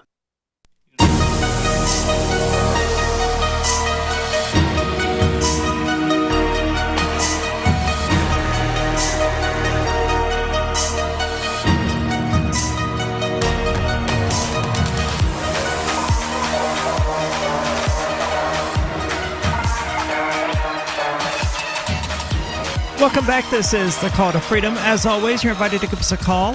That number is 603-283-6160. Again, that's 603-283-6160. If you want clearer quality, you can use the Discord lines, which you can find at discord.lrn.fm. What's up? I was just reading that headline, and I just think that's hilarious. It's like, yes, you're right. Only fools trust it. But the reasons that that particular person doesn't trust it are all the wrong reasons. Yeah. What the headline he's referring to is something else I've got pulled up about Facebook's digital asset. The headline in question is "Only Fools Trust Facebook's Cryptocurrency Libra," blasts Nobel economists. And it's Joseph Stiglitz, who is a Bitcoin hater. So no surprises there. But let's get back to our favorite lunatic, John McAfee. Evidently, what is up with this phrase, taking to Twitter? McAfee claims that it's a grotesque distortion of cryptocurrency technology. It's always that. It's took to Twitter. He's taking to Twitter. What is with that? He tweeted. He made a tweet. He did taking to Twitter. Saying that Libra is a grotesque distortion of the original intent of cryptocurrency, economic freedom. It's a sly implementation of digital identity, our tracking number. Digital identity is a prerequisite, says Facebook. No, the $7 billion anonymous privacy coin market belies it. Wake up, folks. Yeah, this I got to agree with John McAfee here. This is a total distortion of everything that we've worked for over the last 10 years, bringing cryptocurrency to mom and pop everywhere. Yeah. He notes that a digital identity will be needed to use Libra, which isn't required with Bitcoin and other public currencies, other public cryptocurrencies. I would dispute that. Your digital identity is your wallet address. No, the thing with Libra is they're going farther than that. They're actually going to do KYC on Libra users. Yeah, they're talking about actually tying ID to the cryptocurrency itself. Right. Not just demanding an ID So yeah, you in can have order your to purchase it. They're talking about Libra wallet on your phone, but it's tied to your identity, and all your addresses are. So are your Bitcoin addresses? Yeah, but the thing is, you Not the have to same give way. Libra your driver's license. I understand that. So didn't have to it give has Bitcoin more. my driver's It has license. more information about your identity, but it still has your identity. I mean, there have been studies that show, Bitcoin addresses can readily be identified. Okay, you can as belonging to de-anonymize particular Bitcoin individuals. with some work, but with Libra, you're actually giving that stuff up in advance. But the reason you can de-anonymize it is because your identity is tied to your Bitcoin addresses. I don't think you can create a wallet without showing your ID in the case of Libra. Where Whereas did I with the show an cryptocurrency, ID you to can. create a Bitcoin wallet? Why are the two of you focused on a driver's license? Well, we're Your just identity, distinguishing- who you are as an we're individual, distinguishing the your difference. personhood is clearly Right. and But there's- undisputably tied to they're- your they're Bitcoin wallet going- addresses. This is why de-anonymization is a thing. That's not necessarily the case. Unless you're regularly wiping wallets and creating new ones, yes. Even the algorithms that determine Right, but there's a difference between it, right? Like one is even further. one in the wrong involves your direction. real name, but your real name is not the end-all be-all of your identity. It doesn't matter what people call you, you're still you, right? And you can still be identified based on your Bitcoin wallet addresses, even if they don't. You can be pin back to identified oath. based off your spending, right? I don't think we disagree with that. It's just this is taking it a step farther. I don't think it is. This is why I prefer coins like Zcash and Monero. No, I'm pretty sure it is. I mean, based off what I was reading. Yeah, I mean, agree continue with with the that. story and we'll find out. But I think it goes into more detail and it says something to the effect of in order to like create a wallet, it's still sort of decentralized. Like anybody can create the wallet software, but I guess somehow it has to, in order to create the wallet. I understand that you need to provide Facebook with more identifying information, more KYC in order to access, the Libra network. I understand that. Right. What I'm saying is that this illusion that Bitcoin is somehow private and anonymous is an absolute illusion. No, that's not what we're saying at all. Right. I think we're having two different conversations here. We would totally You're agree with using you the words on that. identity to mean something that it isn't, I would say. You're using it to mean like your state ID. Well, that's what they're asking that's what for. they're talking about. Right, but that's not all your identity is what I'm saying. Right, and I think we'd agree with you on that. That's your identifying document from the state, but that's Right. not your identity. I mean, look at my ID, right? Have you seen my ID? I have a shaved I don't head think in so. it. Okay.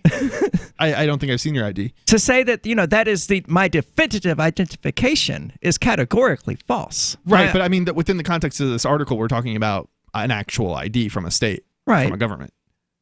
I just don't see how that's any more invasive than any other identifying factors that lead into Bitcoin. We're all looking at Arya here in the room. There's like 5 people here, and we're all looking at her funny. It's like, what are you talking about, Arya? Yeah, what I'm talking about your identity as a human being who exists here on planet Earth. You're hiding behind a not anonymous wallet address when I don't using think Bitcoin. I don't think anybody and it can be traced back to you Yes, it as an can. individual. Yeah, in most cases. How is that not as bad as just giving them your ID in the first place? I'm not sure. I'm not They sure have to why. actually do some work. Right. I mean, in one case they have it already. In the other case, they're actually going to have to like And do a the little bit of de-anonymization might investigation. not succeed. So you just want them to put more effort into finding out who you are. Sure. You don't care I mean, whether or not all it's possible or security- impossible. All security comes down to, it's a matter of degrees, right? Making it more expensive and more difficult right, you want to for- make for it your adversary. as expensive as possible for your adversary. And I'm this not is, saying this is not we're really not saying any different. Bitcoin's an anonymous currency. We're saying it's slightly better than giving out your ID in the first place. I'm not sure I agree. I got to jump in here because, you can create a Bitcoin account without asking anyone's permission and showing any identification. But as it's long still as you going don't to tell be- anybody else that it's you who did it, then how would they know? Well, at some point, it's going to be filtered through your internet service provider. Okay, so you can who use. can identify you. You could use Tor. regularly and easily. Yeah, you sure. can use Tor. You could go to other locations like coffee shops or whatever. Okay, you can use VPN. Now what? I don't know now what. Okay, so there would be nothing preventing somebody from creating a Bitcoin wallet and then going and buying some Bitcoin from some anonymous, way, because there are ways to do Sure. that, and then spending it on the black market on the dark net with not even using their real name. I mean, people do that stuff all the time. Sure. It's completely different than showing identification documents. And Ross Ulbricht just went to prison for doing that. So I would say that required that an actual investigation and somebody to track down through the blockchain and figure out who it was. And I don't even think it was that which he ended up getting caught over. It had to do with vulnerabilities. Him putting his real email address on bitcointalk.org. Right. It had nothing to do with the cryptocurrency. Whether it was Ross Ulbricht in particular who was busted by, the feds tracing Bitcoin addresses down to individuals, it has happened. And we've seen it. Yeah, I don't think anybody would disagree with that. But again, that still required more work than a cryptocurrency that is a wallet that has it does tied to your require name more in the first work. place. I want it to be impossible. Right. We want the same thing. Right. We want the same thing. But to say that this is not going in an even worse direction than Bitcoin, I mean, that's just wrong. It is going in a worse direction than Bitcoin. It's going in the opposite direction that we want it to. I agree with that. I just don't see that it's actually categorically worse. Would you like to hang out with Penn Jillette? He's keynoting Freedom Fest this year. I, for one, am thrilled. Freedom Fest is the largest liberty-oriented gathering in the world. They take a Big Ten approach with libertarians, conservatives, liberals, anarchists, and just open-minded people mingling together to hear real debates, share real solutions, and converse freely. This year's theme is the Wild West, a time of liberty and opportunity, or a time of anarchy and violence. Maybe both. Go to freedomfest.com/FTL and get your tickets now. freedomfest.com/FTL. Not convinced yet? Hey, I understand. It's a high-end event, even with coupon code FTLEB. Sure, you're likely to receive investment advice that'll make that sum seem paltry, but I have something special for you. Go to freedomfest.com/FTL and you'll get the 5 best speeches from last year for free. Call it a test drive. Do yourself a favor and go to freedomfest.com/FTL. freedomfest.com/FTL. Use coupon code FTLEB for a discount. Did you know you can legally exit the U.S. federal income tax system? Well, it's true, and thousands of American nationals are doing it. The 16th Amendment and the Internal Revenue Code are legal, but only in a limited jurisdiction. This is the basis behind the voluntary nature of the income tax. Learn the exit strategy provided by Congress. Find out more by visiting weissparis.com and watch our numerous videos. That's WEISSparis.com. This is a special alert for business owners, consultants, coaches, folks planning retirement, entrepreneurs, and anyone who is saving and investing to build a financial future. You are likely aware that financial privacy for most people has recently died a miserable death. And let's face it, without privacy, there really is no security, is there? Bankrupt governments and banks on the verge of collapse are perhaps the biggest threat to your financial future today. The Lighthouse Law Club recognizes this and has been working diligently to provide safe, secure, and productive tools to ensure your privacy, your financial security, and your future financial well-being, despite the catastrophes which many people fear are looming ahead of us. Find out more with a variety of free videos on the YouTube channel for Lighthouse Law Club. Just search YouTube for Lighthouse Law Club and secure your future today. The LRN.FM social media channels have been revamped. We've eliminated Facebook and focused on other platforms like Twitter and Mastodon, the decentralized alternative to Twitter. On our accounts, you'll find posts from multiple LRN.FM show hosts together in one place. Follow us on Twitter at twitter.lrn.fm, or better yet, move to the decentralized Mastodon social media platform at toot.lrn.fm, toot.lrn.fm. I think you'll like it. Since time began, tyrants have taken aim at personal liberties. Now there's a movie that aims back. The government has no more right to tell us what to put in our bodies than they have to take our guns or tell us what books we can read. 6 drug police were eaten by bears while raiding a marijuana farm. On your knees, you dirty hippies! Jesus. On your knees! What's the problem, officer? Today, many cops who enforce pot laws do so only because it provides them with cushy jobs, good benefits, and a chance to push people around. I was an undercover narcotics officer. The drug war is nothing but a farce. The Second Amendment says you got to keep you and your gat intact. Guns and Weed, The Road to Freedom. A film by Michael W. Dean and Nima Vadati. DVD available now at gunsandweed.com or on Amazon. That's gunsandweed.com. makes the perfect gift. Remember, that's gunsandweed.com. Join the LRN.FM Discord for live chat 24/7 at discord.lrn.fm. That's discord.lrn.fm.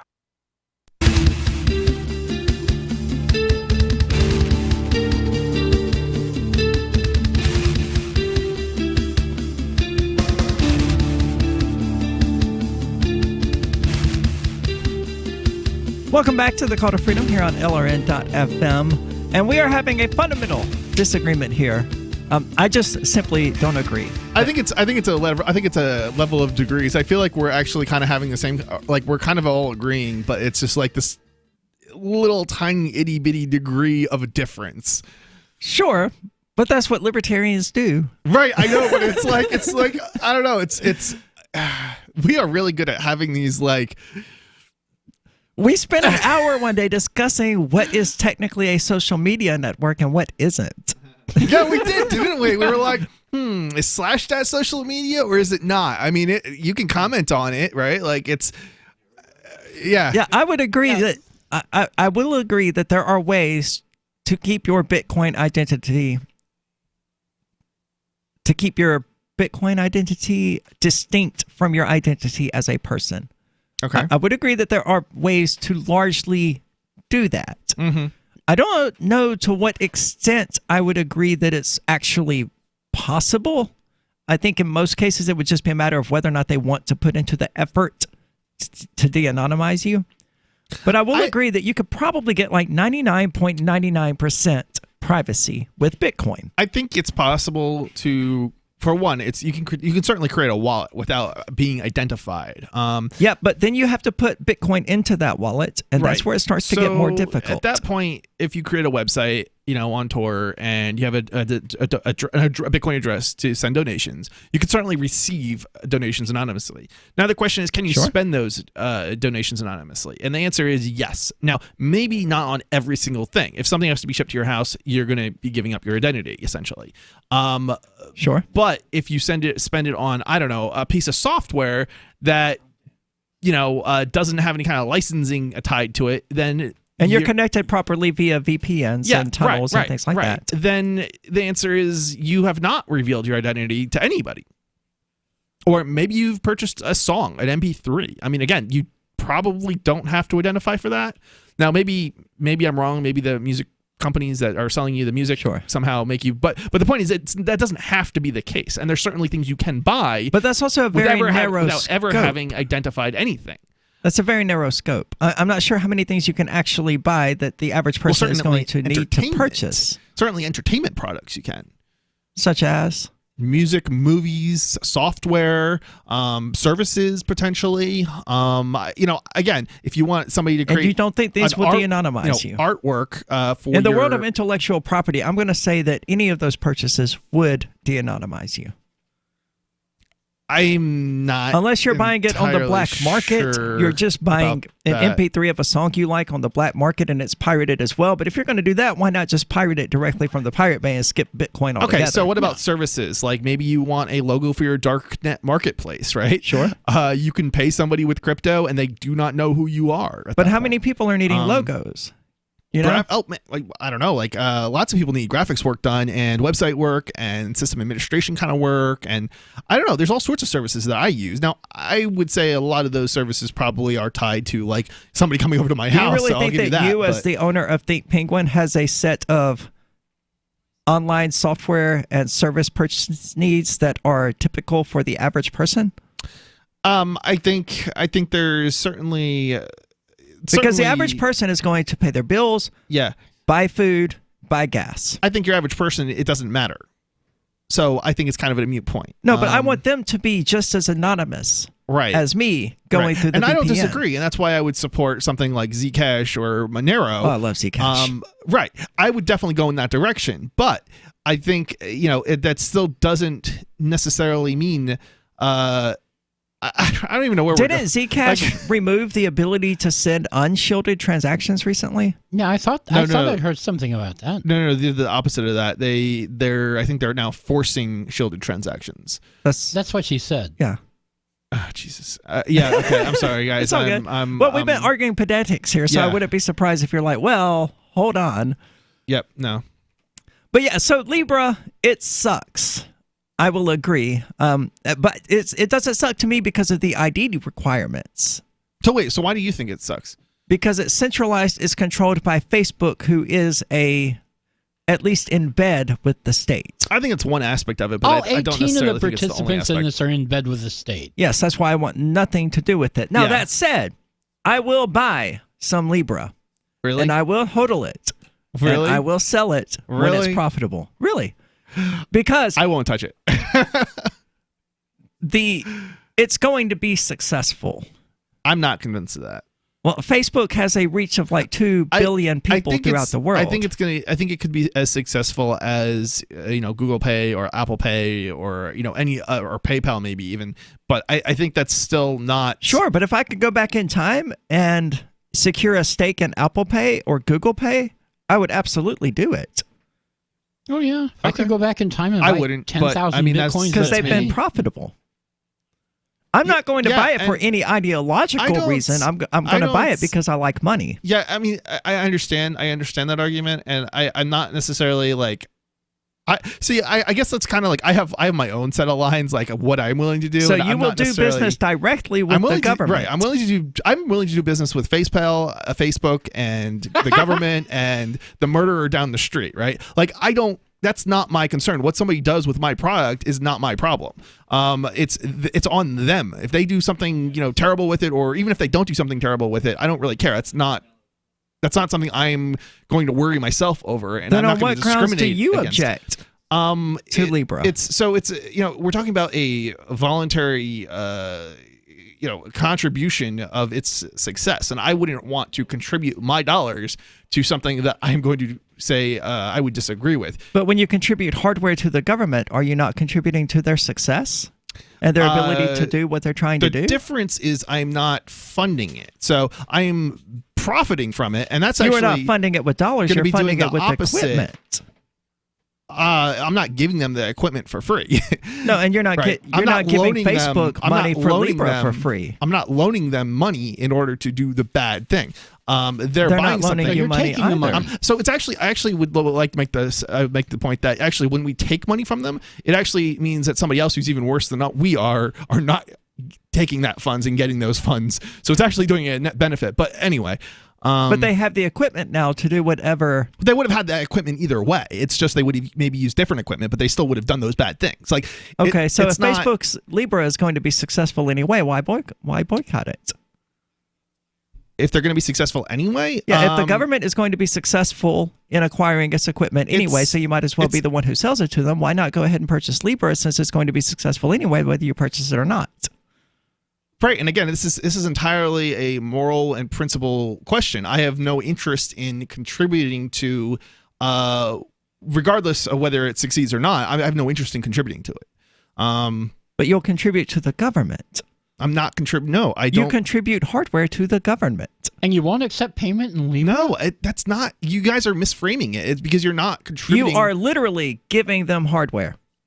They are paying you for it, but you are still providing hardware. Okay, then let's use the word providing. You are literally providing them hardware. Yes, I would not disagree with that statement. This is literally contributing to their success.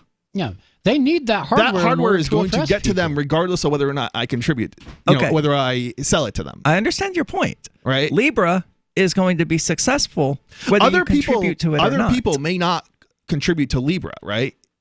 But other people may not sell the government the hardware at once.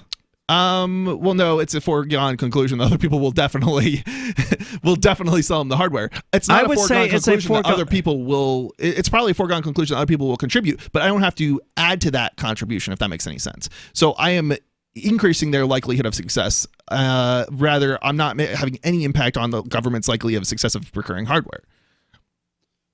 And you don't see the massive contradiction there? No, there's not a contradiction. I understand that it's hard to distinguish the difference, but and I might be doing a terrible job explaining it, but there's definitely a very clear difference. And the one line I have no problem crossing is it doesn't have any harm against me any more than it wouldn't harm me anymore, but the other would. Potentially. This is the Call to Freedom. There's more to talk about with this stupid Libra currency, so don't go anywhere. We'll be back in just a moment. Did you know that Free Aid is a mutual aid, educational, and networking organization? At Free Aid, we support volunteers who provide first aid. We do outreach to the public about health and safety, and we bring together medically skilled freedom lovers. Free Aid is made possible by your generous support. Donors can receive great gifts like first aid kits, t-shirts, silver dime cards, and hoodies. The Free Aid Silver Dime Card Project is sponsored in part by Roberts & Roberts Brokerage, Freedom's Phoenix, and Don't Tread on Meme. Visit fr33aid.com. A congressman recently revealed that legislation totaling 2,900 pages and involving more than $1 trillion was available to members of Congress for less than 48 hours to study and consider. That's over 60 pages of legislation per hour. Do you think anyone read the entire bill? I'm Jim Babka with DownsizeDC.org. Consider a proposal buried in a 3,200-page, $388 billion bill, which would have empowered committee chairmen or their agents to examine Americans' tax returns. When this horrible provision came to light, no one claimed to know how it got into the bill. One congressman questioned said, "I didn't write it, I didn't approve it, I wasn't even consulted." If your attorney represented you this way, he might be disbarred. But this is how Congress represents you every day. That's why DownsizeDC.org has created the Read the Bills Act. You can force Congress to read their bills before they pass them at DownsizeDC.org. Imagine someone in your community getting in their car, turning on the radio, and hearing the Liberty Radio Network. You can make that vision a reality with your own micro radio station. Visit broadcast.lrn.fm to learn how you can put our programs on the air in your area. You can have LRN.FM running around the clock, and you can even add in your own local shows. Building a radio station is simple, but programming isn't. That's where LRN.FM comes in. Learn more at broadcast.lrn.fm. That's broadcast.lrn.fm.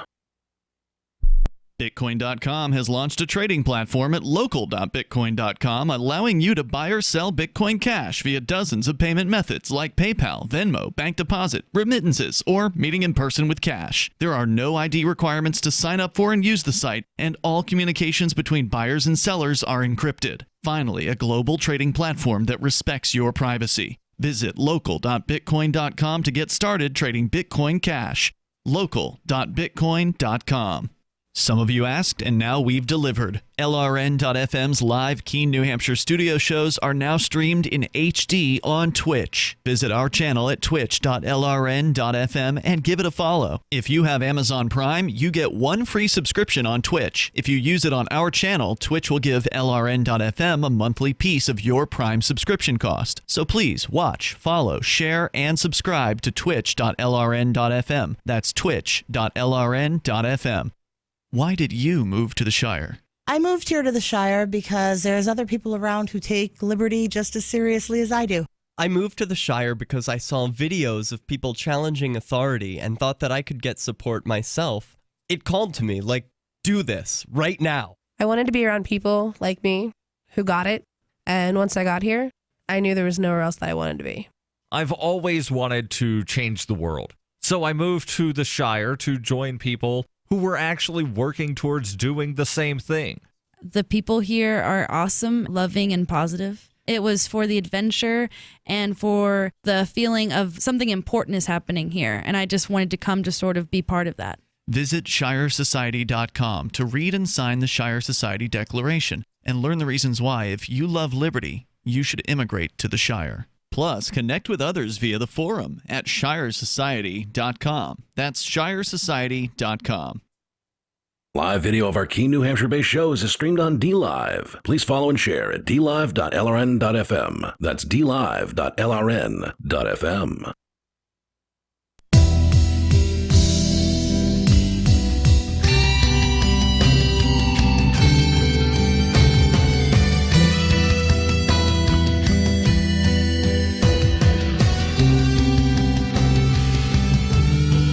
Welcome back to the Call to Freedom here on LRN.FM.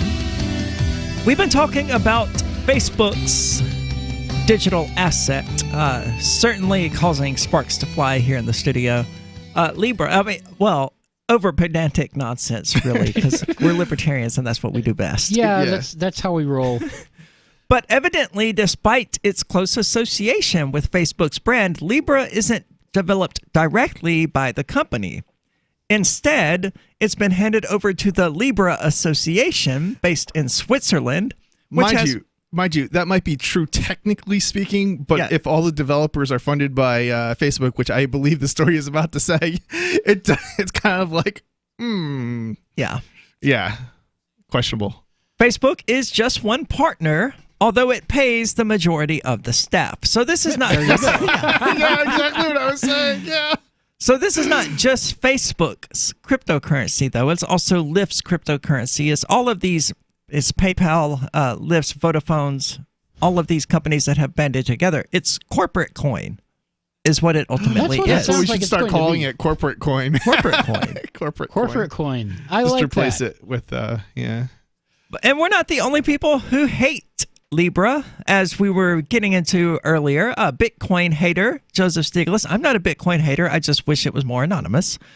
Strikes again. This time, his sights are on Facebook's crypto project, Libra. For some reason, this moron has a Nobel Prize. What does he have a Nobel Prize in? It can't possibly be economics. It could. Paul Krugman has a Nobel Prize in economics, and you see what he does every day. Well, they're dishing these things out like candy these days, it seems. Clearly. He's previously advocated for a full ban on cryptocurrency. I have to see this. I have to click. This is loony. You talk about banning anything. Coming to us from CCN, Nobel Prize-winning economist says Bitcoin should be outlawed. You know what I think is the case in a lot of these people, economists and things like that, when they're arguing against it, they don't actually understand what it is, and so they make certain assumptions about it, not fully understanding it. And if their assumptions were correct, they might be right, but their assumptions are not correct, and therefore they're wrong. What assumptions are you referring to? I'm not sure. This is the first I've heard of this, so I don't know what he's up to. I'm not entirely sure specifically like what I'm thinking about, but I remember various conversations I've had over the years, and with people who actually some cases with people who were in that area. Oh, I know of a real good expertise. example: gun control. Like the people who advocate for gun control usually have no clue about anything, how firearms work or any of that. Yeah. So I think one example might be, and this is probably not the best example I have, or the best example, I should say, not. This is the only one I have at the moment that I can think of. But like, for example, they'll argue that, crypto or Bitcoin, more specifically, I suppose, is not backed by anything. And while that's true, neither is the U.S. dollar, fiat, neither are fiat currency. It's backed by your faith in the government warlords. Full faith and credit of the United States government. That's the argument that I think a lot of people who don't understand economics use. I don't necessarily think that's the response that somebody who understands economics would use, though, in a response to that.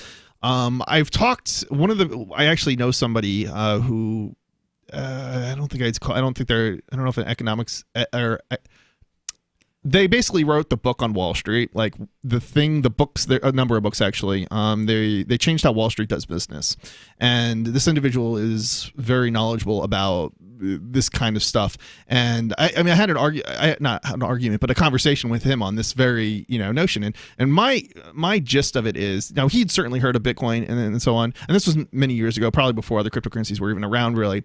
And his understanding he didn't really have a good grasp of understanding the intricacies of Bitcoin. Well, that's not a surprise. And yeah, it's not a surprise, and it wasn't. I mean, at this point, it had already exploded, I think, on Wall Street, and everybody was aware of it, right?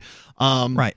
But at the same time, he didn't really fully understand it, and so there were certain things that we kind of discussed, and I don't remember all of the things we discussed, but just like the whole fiat thing, it's that sort of thing where, cryptocurrency, Bitcoin isn't backed by anything either, but that doesn't necessarily mean that it's any worse than the U.S. dollar in that sense. Well, yeah, I mean, ultimately, all currencies are backed by the people's faith that currency will be usable in the future.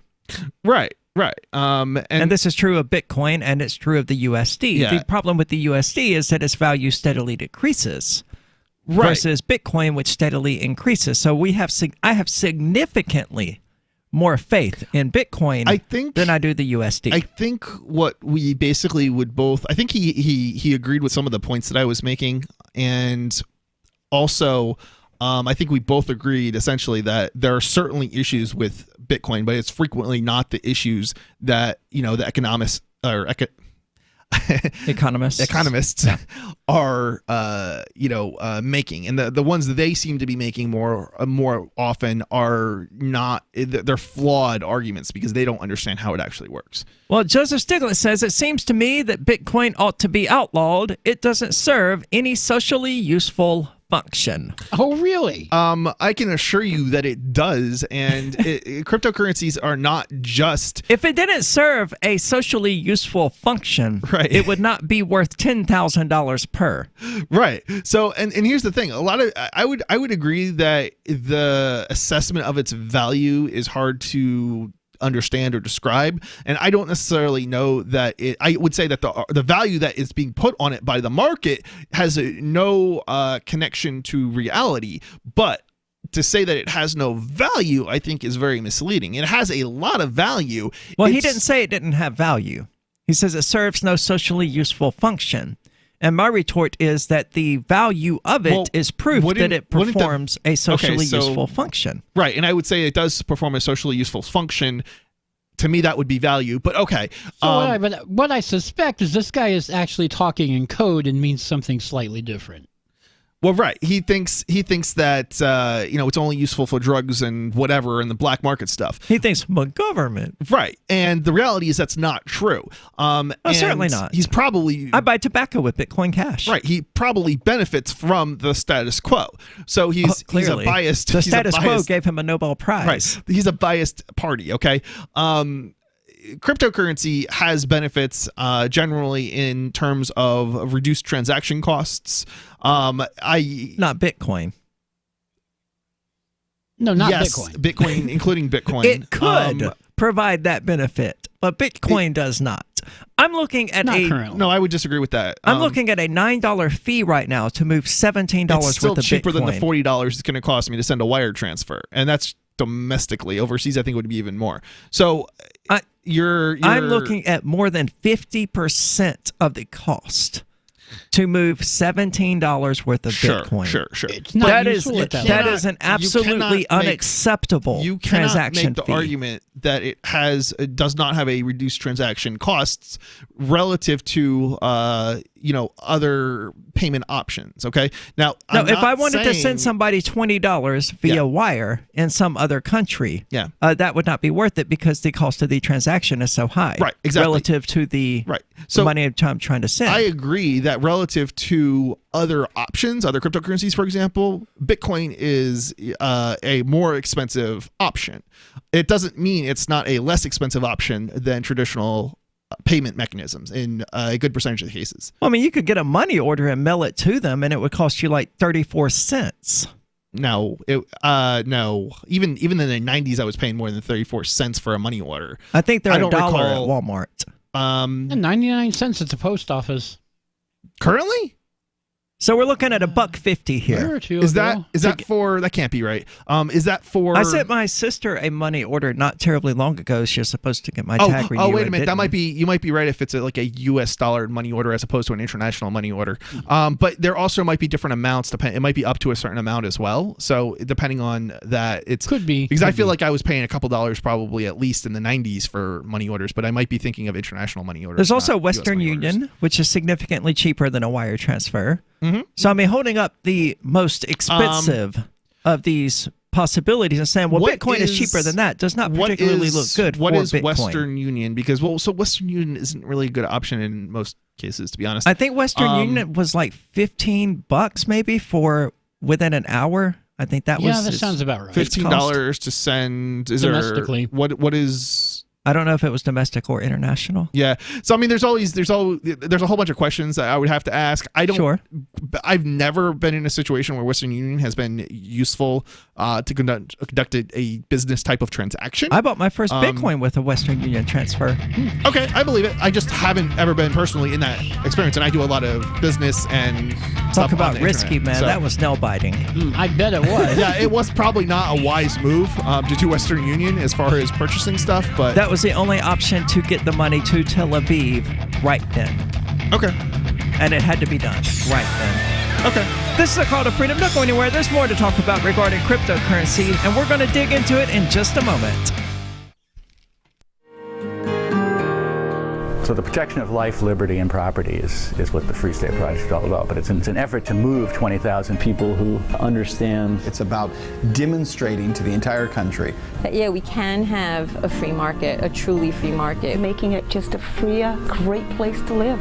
It's the world's largest voluntarist libertarian community, and it's only getting bigger. That's amazing, to be able to move to a place where other people passionately believe in being free and independent. What the Free State Project is managing to do, though, is to put their money where their mouth is. It's physically getting up across the country and saying, let's go someplace and let's demonstrate the power of these ideas. There's a lot of kind of philosophy that surrounds liberty. There's a lot of thinking about it and talking about it. But here in New Hampshire, people are doing it. 101 Reasons Liberty Lives in New Hampshire, a documentary by Free State Project Early Movers. Watch it free at 101reasonsfilm.com. 101reasonsfilm.com. Did you know you can listen to LRN.FM via our free-to-air satellite channels? We have channels over nearly all of North America and much of Africa. All you need is an affordable receiver and a dish as small as 30 inches. There are no monthly fees. Learn more at sat.lrn.fm. Plus, if you are a broadcaster or want to be one, this is a good delivery method for our content. See our coverage maps and get details at sat.lrn.fm. That's sat.lrn.fm. sat.lrn.fm. I'm a little obsessed with My Magic Mud. Several years ago, I met Jessica Armand, the founder and CEO of My Magic Mud, and I didn't even know my teeth were coffee stained. A week's worth of use convinced me, and now I use it every 3 or 4 days. It's clinically proven to whiten teeth, and I think it cleans better, too. My Magic Mud's available at most local health food stores, Sprouts, Natural Grocers, CVS, Walmart's Natural Beauty Aisle, but I can get it for you for 20% off with coupon code FTL20 at mymagicmud.com. FTL20 mymagicmud.com. More of the Call to Freedom is coming up next, live after the news on the Liberty Radio Network at LRN.FM. This is the Liberty Beat, your daily source for liberty news and activist updates. Produced in partnership with SNLS News and listeners like you. Online at libertybeat.news and snls.news. I'm Mick Murrow with your latest edition of the Liberty Beat. Gold is trading at $1,415. Silver at $15.27, and Bitcoin is trading around $10,745. Today's prices are brought to you by InnoScale. Take off with Managed Cloud. Looking for a safe, secure way to store your important files online? Let InnoScale handle it for you. Their high availability cloud servers are the perfect solution for clients needing one or more secure, scalable servers with built-in hardware failover protection. For details, see them online at innoscale.net. In the news, federal authorities are warning that political radicals may attack people celebrating the 4th of July. A bulletin to law enforcement around the country states that domestic terrorists have attacked perceived oppressors, opponents, or enemies engaged in outdoor First Amendment protected rallies or protests during past summers. Activist Post reports the warning comes from a joint intelligence bulletin issued by the FBI and the Department of Homeland Security and National Counterterrorism Center, telling law enforcement to remain vigilant for suspicious activity. Both domestic and homegrown terrorists would likely use simplistic tactics and relatively easily obtainable weapons such as firearms, knives, and vehicles, although some violent extremists have historically sought to use explosive devices. The bulletin also warns that ISIS has renewed calls for sympathizers to launch attacks inside the United States. The FBI is currently tracking about 1,000 suspected homegrown terrorists inside the U.S., inspired by foreign terrorist organizations. The Liberty Beat is sponsored in part by Brave Botanicals, high-quality kratom and CBD at reasonable prices with excellent customer service. Brave Botanicals is activist-owned and mission-driven and believes so strongly in the power of kratom, they're giving it away for free. Just go to freeounceofkratom.com for a free ounce of kratom delivered to your door. Just pay shipping. That's freeounceofkratom.com. This is the latest edition of the Liberty Beat. Find us online at libertybeat.news and snls.news. Your news now continues. The California legislature has approved legislation that will be signed by Governor Gavin Newsom to set up an educational system that will use big data to track children from cradle to career. Activist Post reports that Senate Bill 75 was approved by a vote of 31-7 in the Senate and 62-14 in the Assembly. It will create a longitudinal data system that profiles and manipulates pupils from the earliest of ages, so they are guided into a career determined by the central planners. The state bureaucracy is now tasked with determining exactly what data is collected from children to enable Big Brother. It's part of a national movement being spearheaded by failed Georgia governor candidate Stacey Abrams, New York Times writer David Brooks, and Barack Obama's former Deputy Secretary of Education, Jim Shelton. The centralizers hope to control and shape young minds from the earliest of ages using powerful technological tools.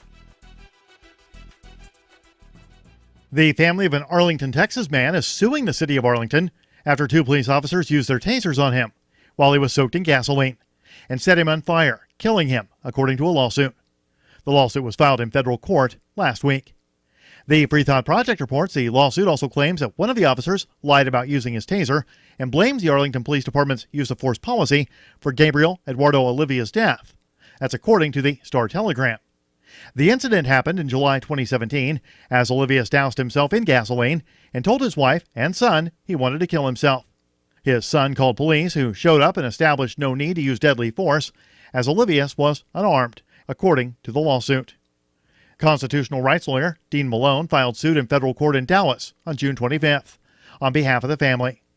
Malone said it's unfortunate that police officers chose to tase Olivia when he was doused with gasoline after being told by a fellow officer that he would catch fire if he were tased. Support for the Liberty Beat comes from the Conscious Resistance Network, featuring videos, news reports, and articles from a spiritual anarchist perspective. Experience the Conscious Resistance at theconsciousresistance.com. How would you like to have your business featured on the Liberty Beat? You can. Just send an email to libertybeat@snls.news for details. This is the Liberty Beat, produced in partnership with SNLS News and listeners like you.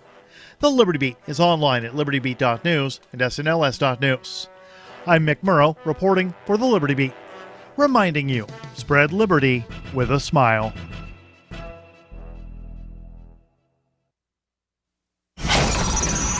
They started with Google Glass, and now the engineers behind Google have created a new body part to strap gadgets onto. They're calling it the flange, and the new synthetic skin appendage fits between the shoulder blades into a flat surface capable of holding a wide array of new gadgets for Google to hawk to consumers. While unveiling the innovation today, Google CEO Larry Page said, quote, "The possibilities for the number of completely pointless gadgets to strap, bind, and stick to your body are now endless." Early adopters are already raving about the synthetic body part. It overheats and burns my skin pretty bad when I have it on, but I'm really getting to like it. I'm actually thinking of getting a second one installed. Critics are cautioning the tech world to not hail the flange as an achievement yet, since several users have reported problems with the device permanently grafting to their spinal column if worn overnight. Coming up next, Doritos unveils new e-Doritos that come in JPEG form whenever you're hungry. This is the Onion News Network.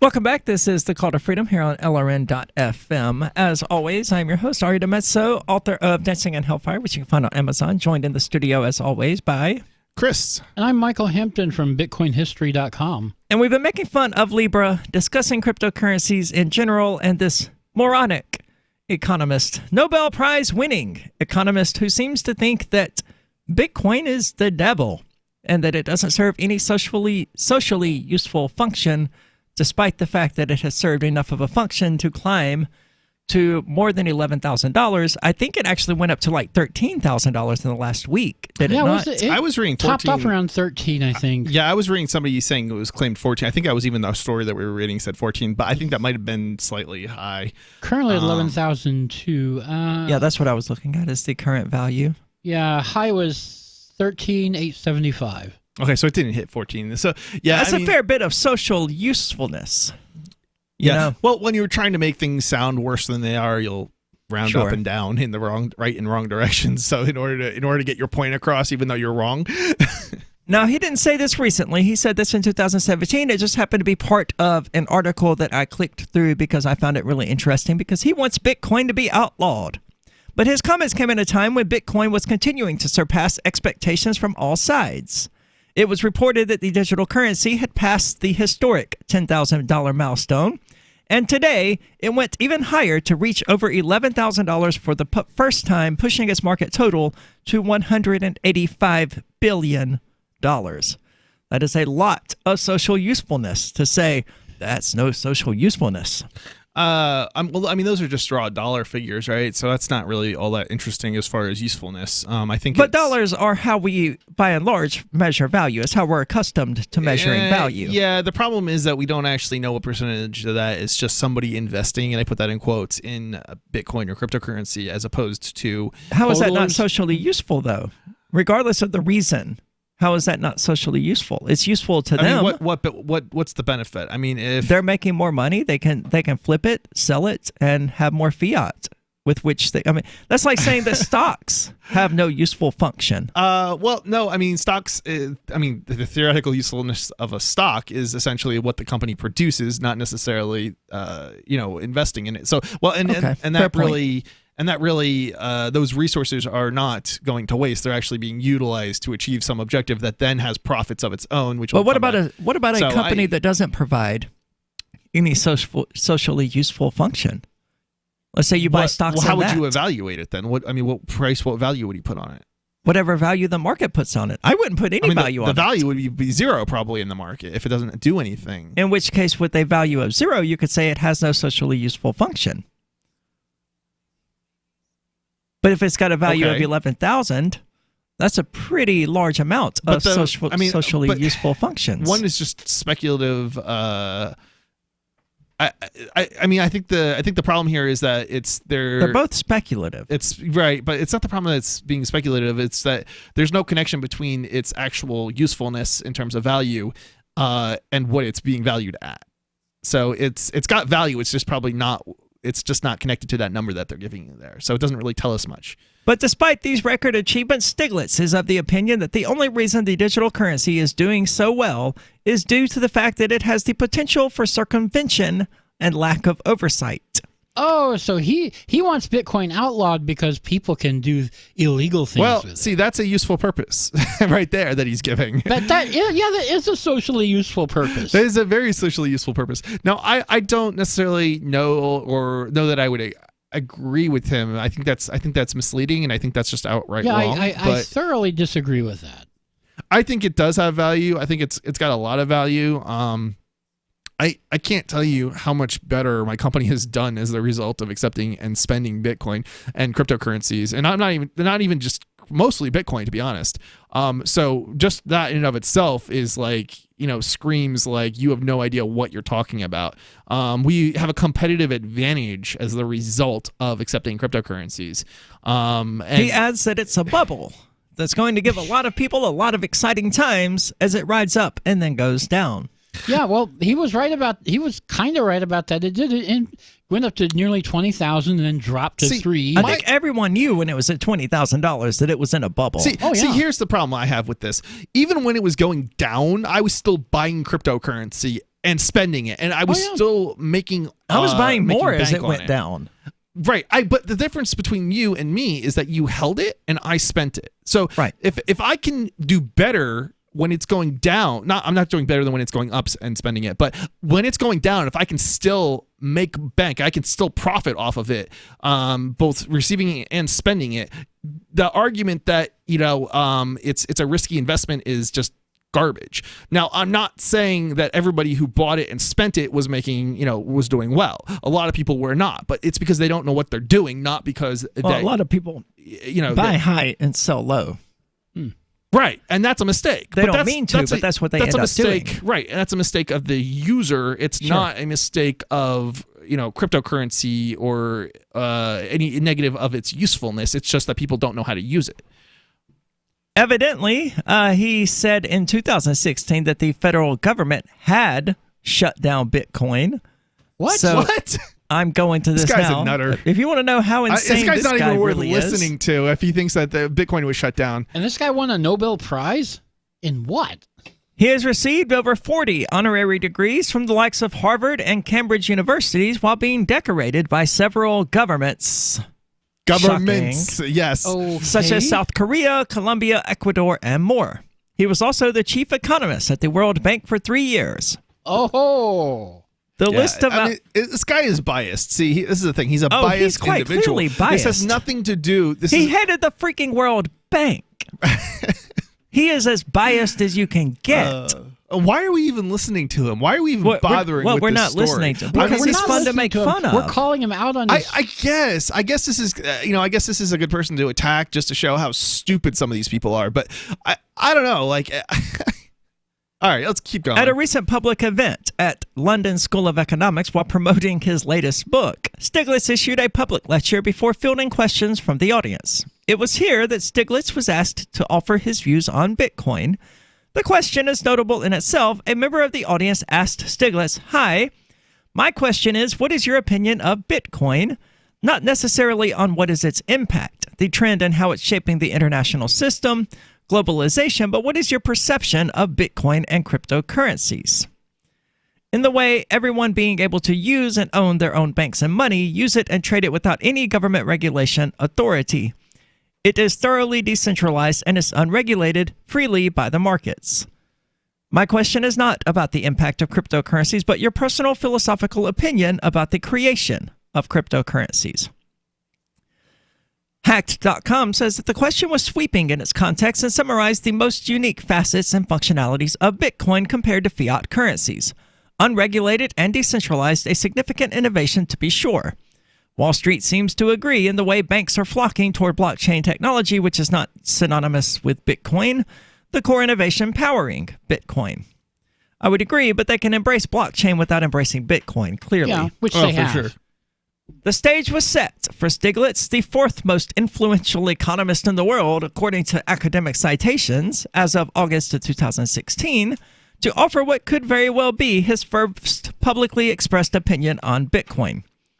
He said, "My own view is this. Bitcoins have been greatly exaggerated. A common medium of exchange or a store of value is a basic public function and needs to be regulated."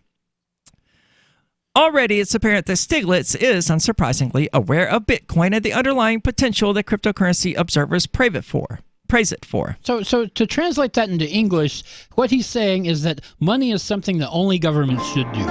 Indeed, he goes on to say that the main use of Bitcoin has been to circumvent tax authorities and regulation. Good, but that's not, I disagree with the whole concept. Well, let me that's the finish main this use of quote it. before we Sorry. go out. I think the U.S. government did the right thing of shutting out or trying to shut it down, and I think effectively it has done that.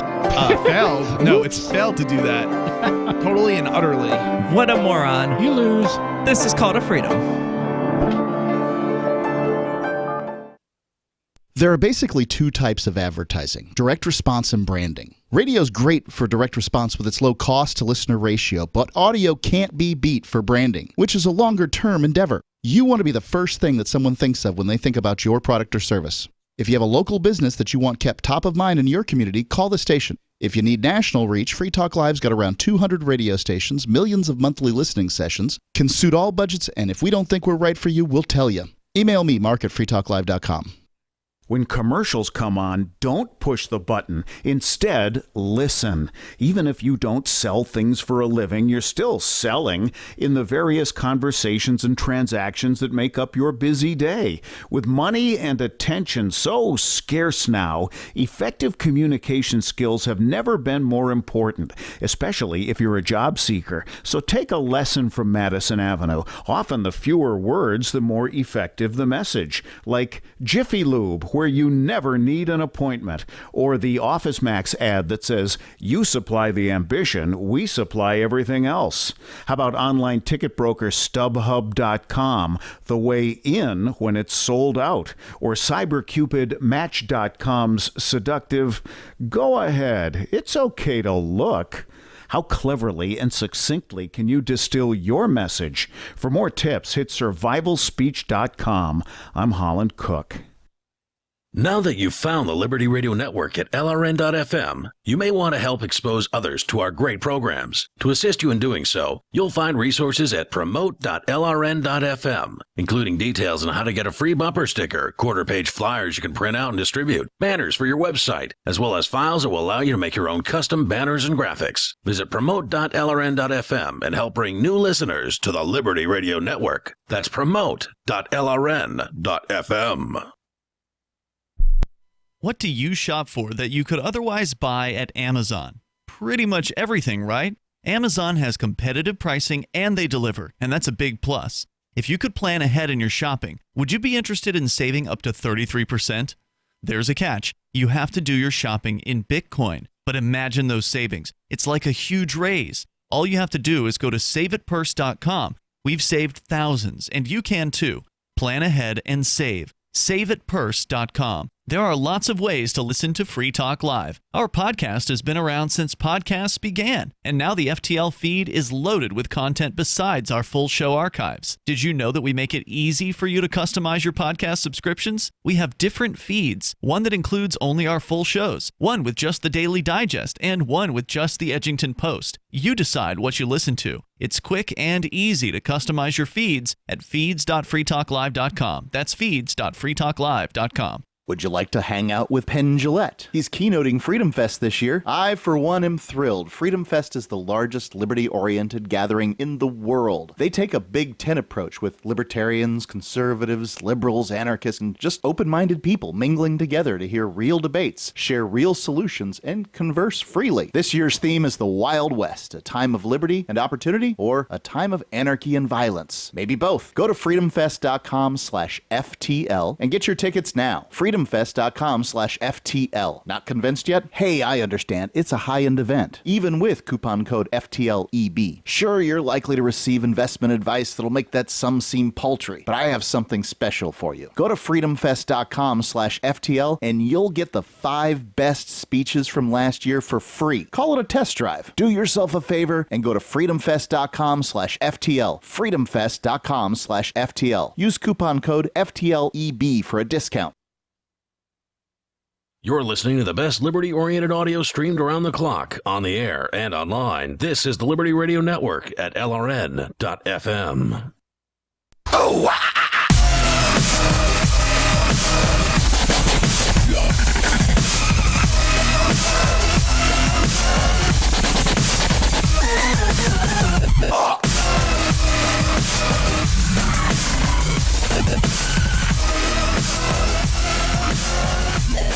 Welcome back. This is the Call to Freedom. As always, you're invited to give us a call. That number is 603-283-6160. Again, that's 603-283-6160. Or you can use the Discord call-in lines, which you can find at discord.lrn.fm. Now, we've been talking about this moron named Stiglitz, who is rather confusing, really, when it comes down to his overall statements. We're going to get further into some of these because it's actually pretty surprising. Going back to the article, Hack.com says that Stiglitz's comments reveal that he does not buy into the idea or notion of a borderless, unregulated world currency free from any authority. Well, it sounds like a great idea to me. Instead, he offers a different take on what Bitcoin is and what it is meant for, saying that, it's to circumvent tax authorities and regulation. Well, there is some, I think there's partially some truth to that, is what it was sort of designed to do, at least in some aspect of it by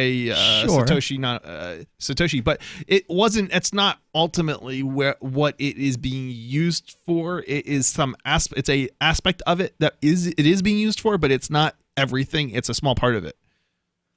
Stiglitz is, of course, mistaken in his view that Bitcoin has been shut down by the U.S. government. It begs the question, what was he referring to? Yeah. It's possible that he could have been referring to Silk Road, the darknet drug market that is prominently associated with Bitcoin. I don't know if that's what he was referring to or not.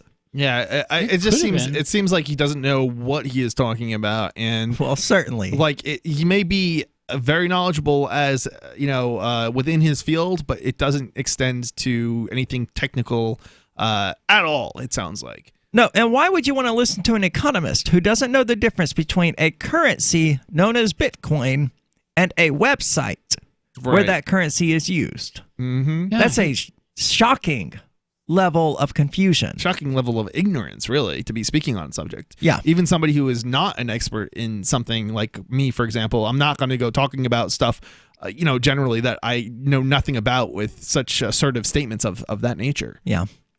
But it is somewhat unfortunate that his grasp of Bitcoin is so limited. This is a man who, as a Nobel Prize winner and former chief economist at the World Bank, lambasted the International Monetary Fund, the IMF, publicly in the past for its part in crises faced by economies around the world. His unrelenting criticism of the IMF, some say, even resulted in his departure from his role as the World Bank's chief economist. He once described the IMF staff as third-rate economists from first-rate universities.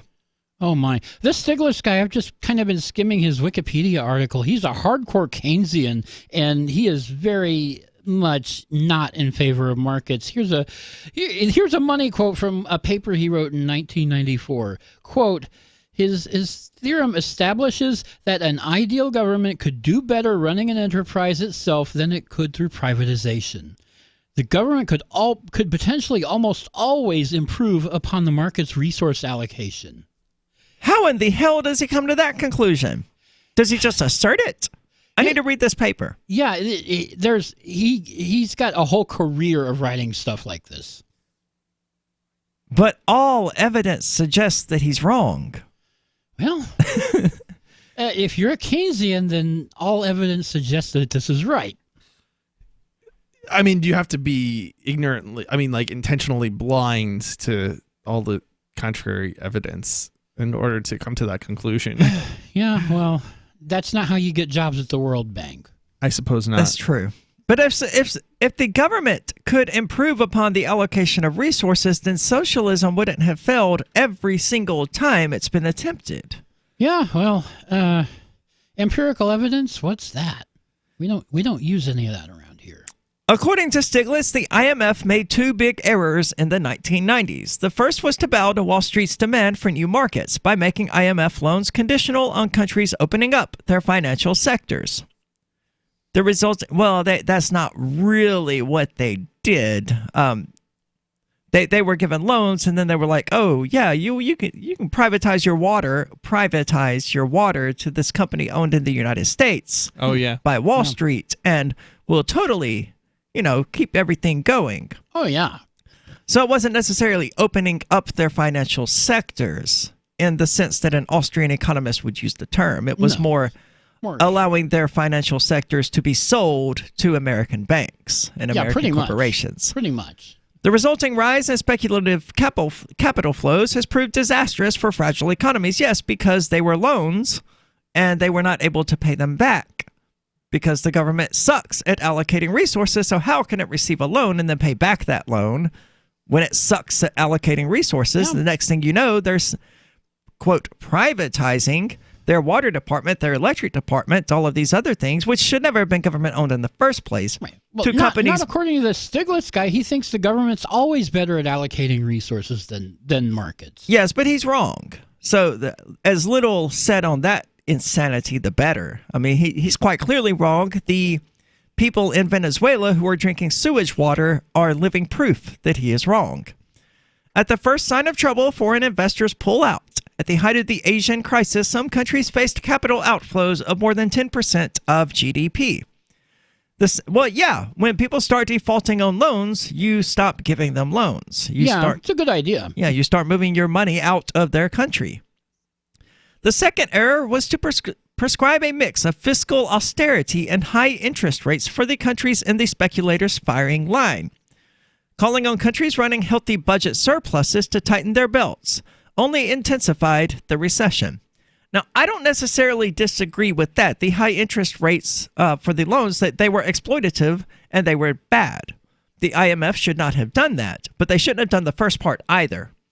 It wasn't really an error. It was a continuation of colonialism, economic colonialism. Well, that's what the IMF was all about. Yeah, absolutely. Yeah, but for he's sure. criticizing them for existing, basically. Only he doesn't think it's a problem that they exist. I don't know what he thinks because guess he's not he- entirely consistent. Yeah, maybe he thinks they're not socialist enough. I don't know. His stinging criticism of the IMF turned so many heads that the director of external relations at the IMF gave an entire speech that retorted the many accusations and criticisms that Stiglitz had. That speech in response from June 2002 is still available on the IMF's website.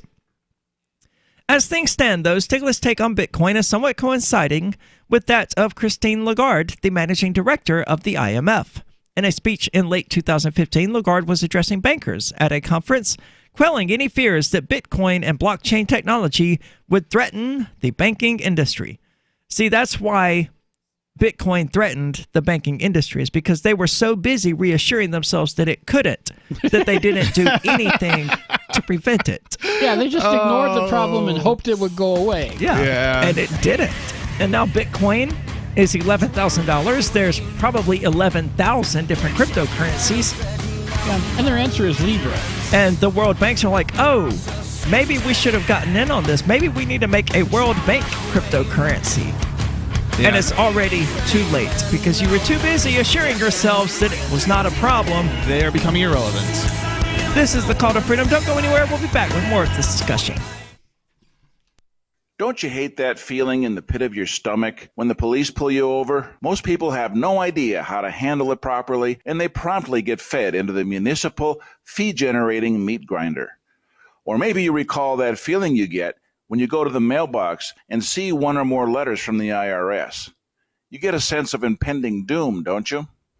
So let me ask you, if you could learn how to use the law to beat the IRS, traffic tickets, almost any courtroom scenario, collectors, credit card debt, and even mortgage debt because of fraud perpetrated against you, would that be worth knowing about? Don't laugh. Investigate. Check out the life-changing benefits of the Lighthouse Law Club at their website, lighthouselaw.club. That's lighthouselaw.club. And while you're at it, visit the Lighthouse Law Club YouTube channel. You might be in for a pleasant surprise. Looking for a great real estate investment? Consider New Hampshire, which is ground zero for the Liberty Movement. Your first call should be to Mark Worden from Porcupine Real Estate. He's more than just a real estate agent. He's your New Hampshire concierge. Where are the best places to live? Do you want farm, city, the burbs, or forest? Do you want a duplex or multifamily building so that renters pay your mortgage? There are homes in all price ranges in New Hampshire, and Mark can help with financing too. Invest in liberty and property. Mark Worden can help. PorcupineRealEstate.com. Free Talk Live. When you speak of the federal government, I can tell you a few things about it because I survived 34 years of it before I retired 2 years ago. Ew, And sorry to hear about maintained that. my sanity. Congratulations. Who did you work for? I worked for the Department of Defense. It's a criminal enterprise from top to bottom. There was unethical behavior going on there. There were people doing criminal things. I mean, outright larceny, graft. I could just go on. Yeah, and that's just your bureaucracy. It's the same way everywhere else in every other government department. And I tell you, this is a microcosm. If it's that way where I was, you know the entire federal government's that way from the very top to the very bottom.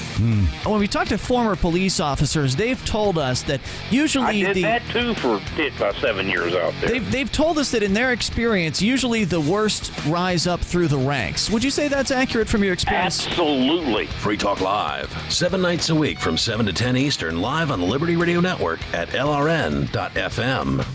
LRN.FM now has a Discord. Discord is a free text and voice chat platform, and we now have our own server with a bunch of channels at discord.lrn.fm. You can join other listeners as they chat about various things during our live shows, or anytime, day or night. Discord software is available cross-platform, so you can have it on whatever device you want and take your chats anywhere. Join our Discord at discord.lrn.fm. That's discord.lrn.fm.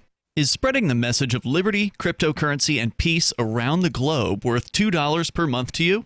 As you may already know, in addition to our internet feed, LRN.FM broadcasts on free-to-air satellite across North and Central America, as well as Sub-Saharan Africa. And we've been available on satellite for free 24/7 since 2010.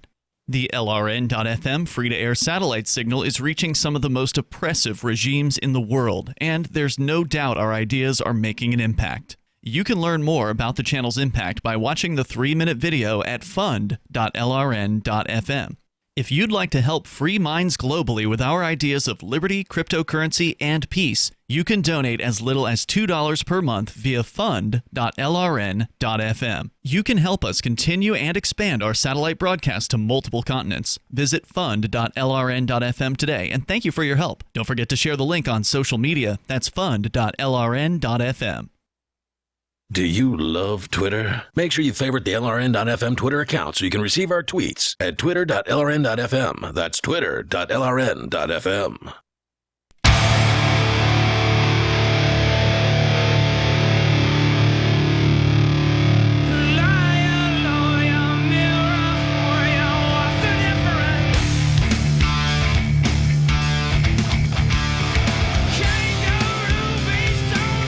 Welcome back. This is The Call to Freedom. And you know, we libertarians and anarchists, we talk a lot about how we might provide for charities without a state taxing us in order to do it. Wait a minute. We've been doing that for hundreds of years prior to, the government getting involved in charity.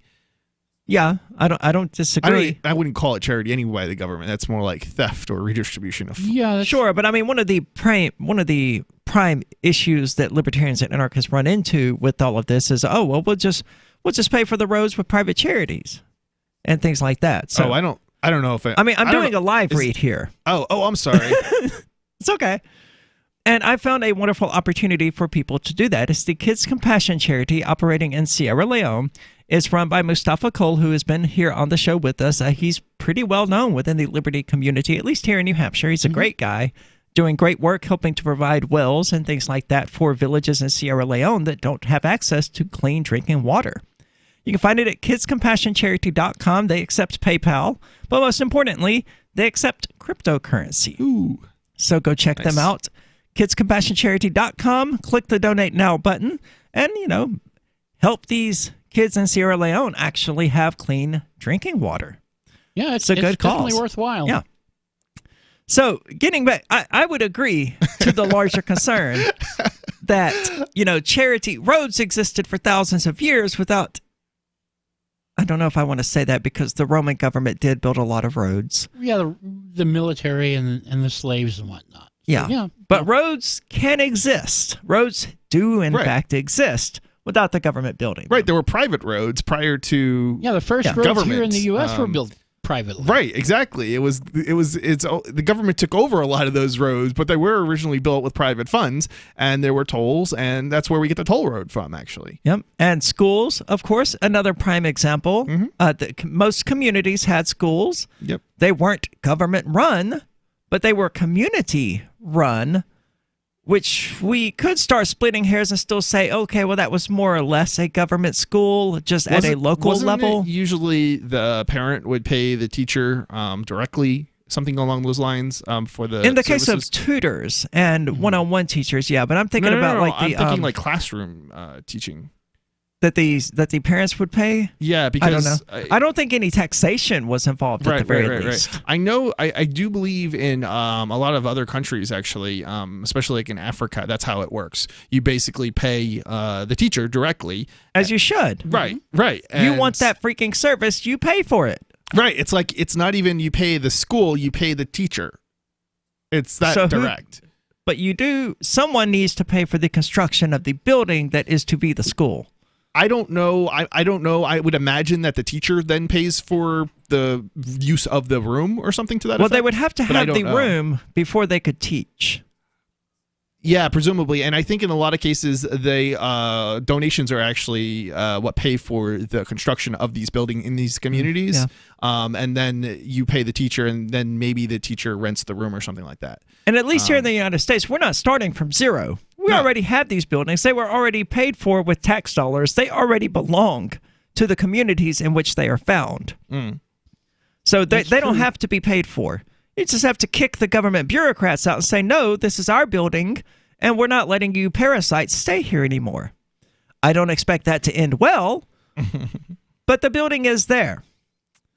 Speaking of other things that have not ended well, so we've talked about Stonewall briefly. I didn't even know what it was until this year because my LGBT history sucks because I don't care about the past. I'm concerned about the present and to an extent concerned about the future in the sense that I'm aware that my actions in the present will, to some degree, shape the future. And if I want the future to manifest in a certain way, then I have to be more conscious and deliberate in my actions in the present. I suspect this is an indicator of that you're not that old. That's true as well. Yes, because I don't know. I believe it was the 70s, correct? And we're talking about Stonewall riots? Or? This was the 50th year anniversary of the Stonewall Okay. riots. So Yeah, 1969. Okay, Right? so... Is my math right there? That might be That's right. Yeah, it was like 19. Okay, I'm saying 1970-ish, but yeah, that's 69. Yeah, might as if well. it was 69, a year That difference, is definitely right? 1970-ish. Yeah. So what happened there was that a number of predominantly black trans women, and I'm not sure, I think they were probably just cross-dressers now, but in hindsight, we look at them and say they were trans. They may or may not have been. Okay. To me, there's a distinction to be made. I'm not particularly interested at this time at making that distinction, even though I just made it. It's probably not even important. But let's say, okay, a bunch of black women being targeted by police in New York City. The Stonewall Inn was where they chose to hang out, and that's where the police chose to raid.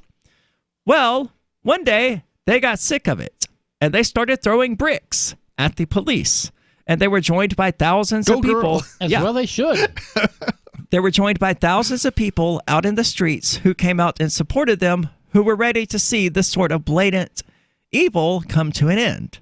And it did. It worked. It did. And this was when the modern Pride movement began. Mm-hmm.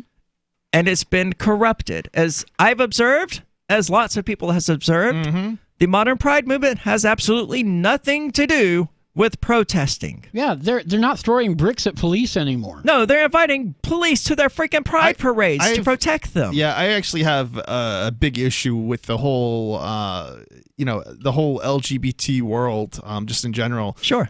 Because this is one thing, but this is not the only thing that has been sort of co-opted or whatnot. There are it's interesting, and over the years I think some of this has changed a little bit, and they keep adding on different groups of people, but for a very long it's time, LGBTQIAAP+. I don't even know what it is, but it's do. absolutely insane. But some of the reasons that we didn't have that from the beginning is because certain groups were excluded because it was afraid that would undermine the movement. Sure. So instead of grouping together as one, it was basically discrimination within, and that just blows my mind.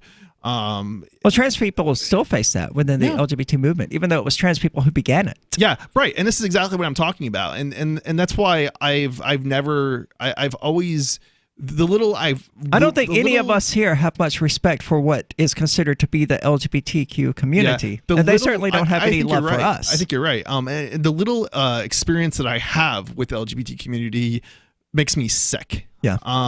It's a bunch of selfish,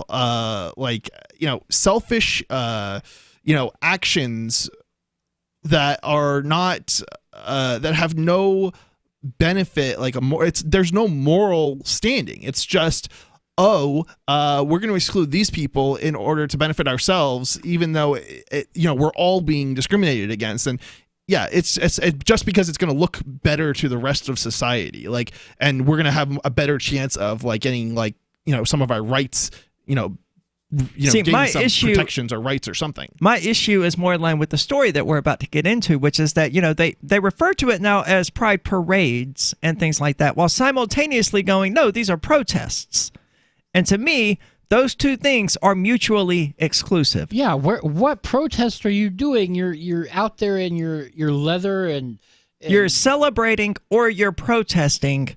You're not doing both simultaneously. Isn't a pride more of a pride parade, more of a celebration? It is absolutely as opposed to a celebration. That's what it is. It is Yeah, not a I mean- protest, but they want to simultaneously call it a protest, like they're out there What are you fighting for some protesting? kind of How- cause. Look, if the government was stopping you from stopping you from having a parade, then maybe it would be a protest because you did it anyway. Yeah, that's not these what's black going women on. at Stonewall. They protested. Yeah, that was a protest. Absolutely. Yeah, these celebrations, these parades, these are not protests. They are celebrations. They are parades. The two words mean demonstrably different things.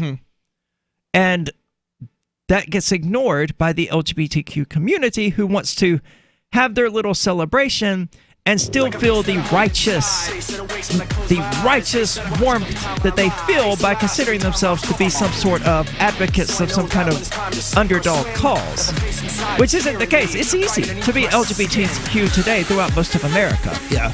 You're actually in a better position than a fair number of straight people, simply because you're so protected by the state. It's 1,000 times better than the 1990s. This is the Call to Freedom. We're going to tell you what happened in just a moment. Are you tired of governments murdering people around the world? Stop using their money. There is an alternative. Bitcoin is a stateless, free market, non-political currency. Bitcoin cannot be inflated or controlled by any government. By using their money, you are helping the state. Stop doing it. You have an incredible alternative available now. Learn it, use it, spread it. Get started with Bitcoin at bitcoin.com. That's bitcoin.com. I've been told no in many different ways. I give you an order and you're going to obey it. George, you can go this way. You can do that and you have to leave here. You cannot bring Simon to the rally. Walk with me. Well, I'm comfortable here, actually. Whoa, Hey, who do you think you are? Excuse me. There is no video and audio allowed in this hospital. No, I have work today. You ain't gonna make it. Wait on account. Now. Wait a minute. Really Hey! Oh my God! Unbelievable! Why are you running from me? Because you scared me. Property. What am I being detained for? You're being served. What is this? You're being served. What is this? Bureaucrats have a funny way of telling people no. That's the sound of the men working on the chain. Derek J's Victimless Crime Spree. Watch it for free and order the Director's Cut DVD at victimlesscrimespree.com. The LRN.FM social media channels have been revamped. We've eliminated Facebook and focused on other platforms like Twitter and Mastodon, the decentralized alternative to Twitter. On our accounts, you'll find posts from multiple LRN.FM show hosts together in one place. Follow us on Twitter at twitter.lrn.fm, or better yet, move to the decentralized Mastodon social media platform at toot.lrn.fm, toot.lrn.fm. I think you'll like it. So you've signed the Shire Society Declaration and are planning your move to New Hampshire to be around more liberty-oriented people. Next, sign up for the Shire Society Forum at forum.shiresociety.com. There are a bunch of people there who are already in the Shire, and they want to meet you. If you're already in the Shire physically, you should also come by the forums. Remember, not everyone uses Facebook. New people are signing up for the Shire Society Forum every month, so drop in and say hello at forum.shiresociety.com. Imagine someone in your community getting in their car, turning on the radio, and hearing the Liberty Radio Network. You can make that vision a reality with your own micro radio station. Visit broadcast.lrn.fm to learn how you can put our programs on the air in your area. You can have LRN.FM running around the clock, and you can even add in your own local shows. Building a radio station is simple, but programming isn't. That's where LRN.FM comes in. Learn more at broadcast.lrn.fm. That's broadcast.lrn.fm. On Free Talk Live, we're bringing people to the ideas of liberty every day.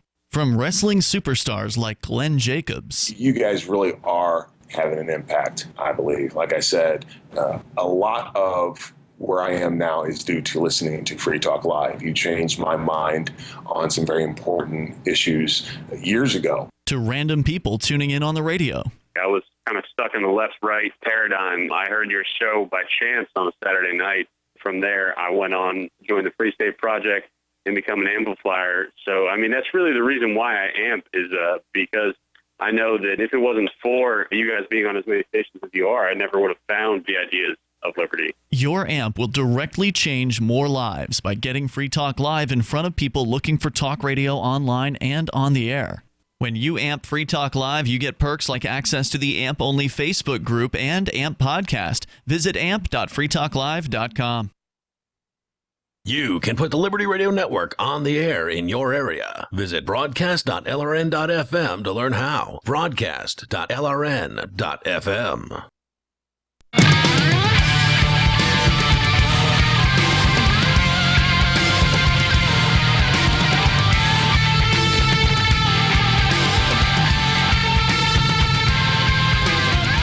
Welcome back. This is the Call to Freedom, final segment of the day in our new time slot. Obviously, you know that. I want to give a shout out to David Jeffries and Leah Hoffman, two of our patrons that you can find at patreon.com/Call to Freedom if you'd like to help keep the show up and running. One of the reasons, in fact, that we've scaled it back to twice weekly is because it was just causing me to lose too much money. You can help alleviate that problem. Again, that's patreon.com/Call to Freedom. Now, we went over the background here of Stonewall and our general issues with the LGBTQ movement as a whole. So this story perfectly encapsulates what I was saying in regard, and Chris's criticisms are entirely accurate as well. But that's not what the article here is about. It's not what just happened at the Stonewall Inn.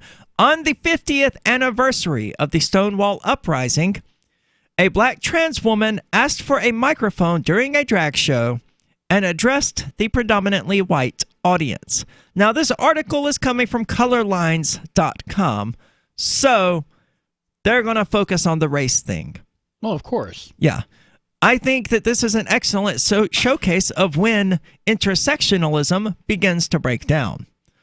But moving forward, the woman named Per Stray, for some reason, or Per Stray, the woman who wishes to remain anonymous, but you just said her name. Was that her stage name, maybe? I guess. Let's go with that. Okay. Asked, where's your rage? 1 in 3 black trans women will contract HIV or AIDS. Where actually, there's a story about HIV in the news right now where they've actually managed to actually cure HIV in a number of rats, removing it entirely from their DNA. So nice. Where's your rage that black trans women are the most marginalized of our community?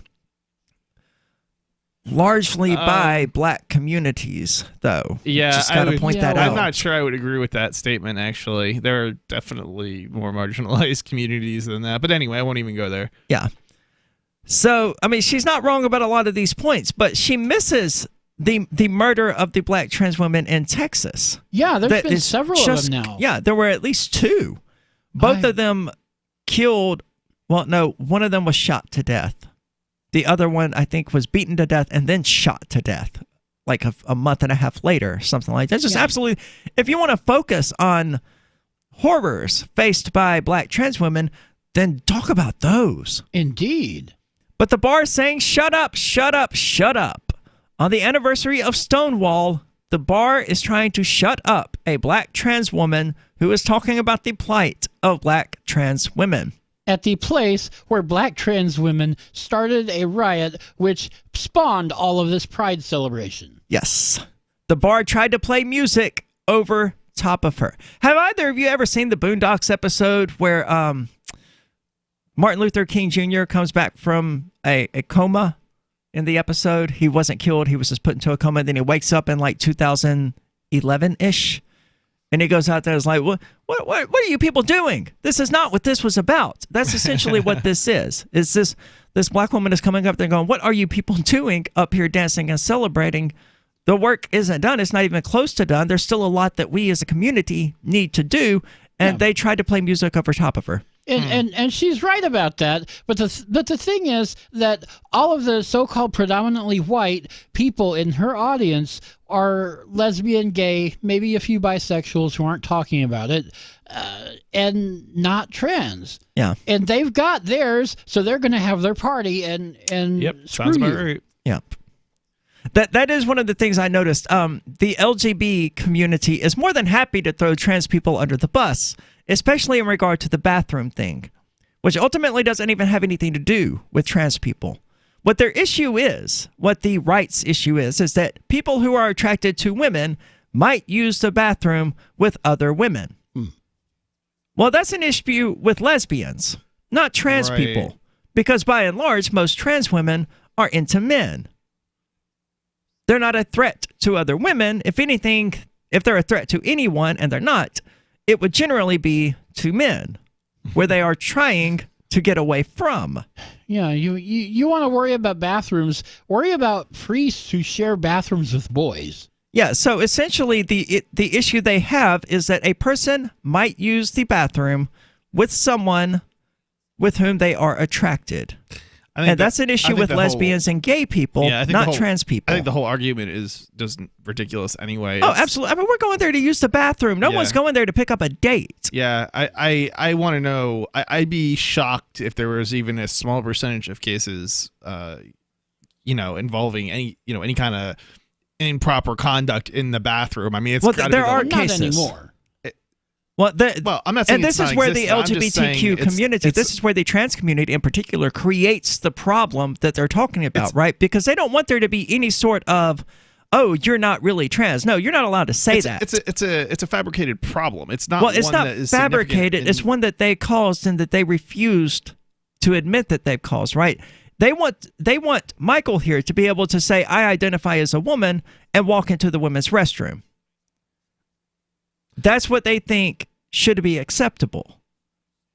And Michael obviously is not trans.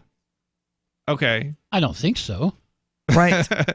You're or a good they trans want Matt if you are. here, or they want you here. They want any person to be able to say, well, I identify as a woman, and that should be good enough. And that they should then be able to access the women's restroom. I'm like, no, look, you're opening yourself up here to creepy 40-year-old pedophiles and perverts to say, I identify as a woman and gain access to the restroom in the process. I think you're buying into a false reality. It's not. I want to know what percentage of cases involving any kind of misconduct involve a restroom in the first place. There have been cases of men. There have been, but that doesn't mean that it's a problem. It doesn't mean it's significant. It doesn't mean that it's something that occurs often. I'm not saying it occurs often. It's so insignificant that it doesn't matter. I mean, I can't imagine anybody going. Say that to the little girl who got molested and raped in the bathroom. I will absolutely say that to the little girl who got molested. It almost never happens. Okay, but it did happen. Yes, but that's not a good reason. And the reason it happened is because the LGBT. That's not a good reason to. It's not discrimination to say no. You can't use this restroom. It is absolutely discrimination. Now it may not be. Maybe we'll say it's. Should you be able to use the women's restroom?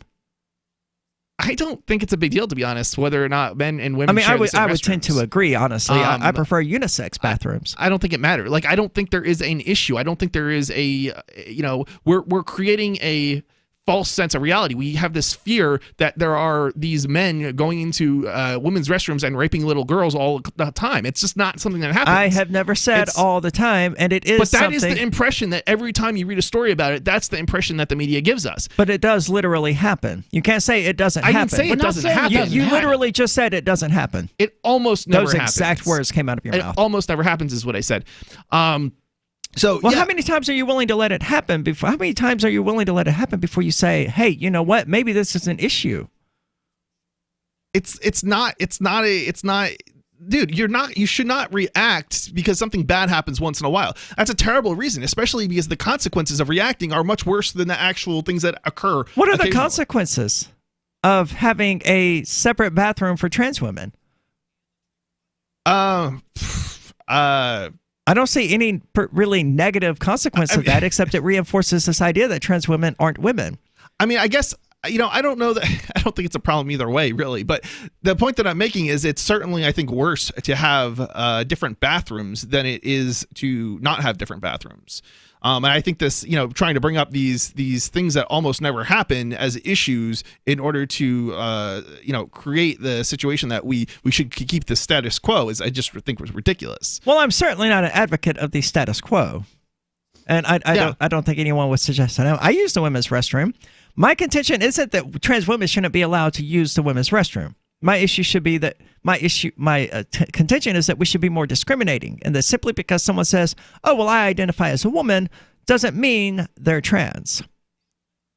Because I identify as a woman as a lifestyle. I don't think, it's like not I a said, statement. I don't think it matters how you identify. I think that's irrelevant. It's the question is there actually a problem here? And I would say there isn't. And to say that there is buying into right-wing conservative nonsense, in order to, basically discriminate against different groups of people, whether that's men and women or, somebody in between, Well, again, I'm in favor of unisex bathrooms. I mean, I'll buy that. philosophically, they work in people's homes every single day. There's never an issue. Yeah, I feel like the fact that we have men's and women's bathrooms is actually creating more of a problem than if we just didn't have them at all. I don't want to separate a third unisex bathroom. I want no distinguish between the men and women. I don't think there should be. Well, the only distinction I think is that women. Can I say that women have no real use for urinals? I don't disagree with that. time. And I don't think we should get rid of urinals just because there's women going into the bathrooms. This is the Call to Freedom. Thanks for listening. We'll be back Sunday at 2 o'clock p.m. Eastern, so be sure to check back for that. The Free State Project has reached its goal of 20,000 liberty lovers who've pledged to move to New Hampshire and get active to achieve liberty in our lifetime. Perhaps you're trying to figure out what part of New Hampshire should be your destination. If so, consider Keene. You'll find more than 150 reasons to move to Keene at move.freekeene.com. Keene is famous for its historic, publicity-generating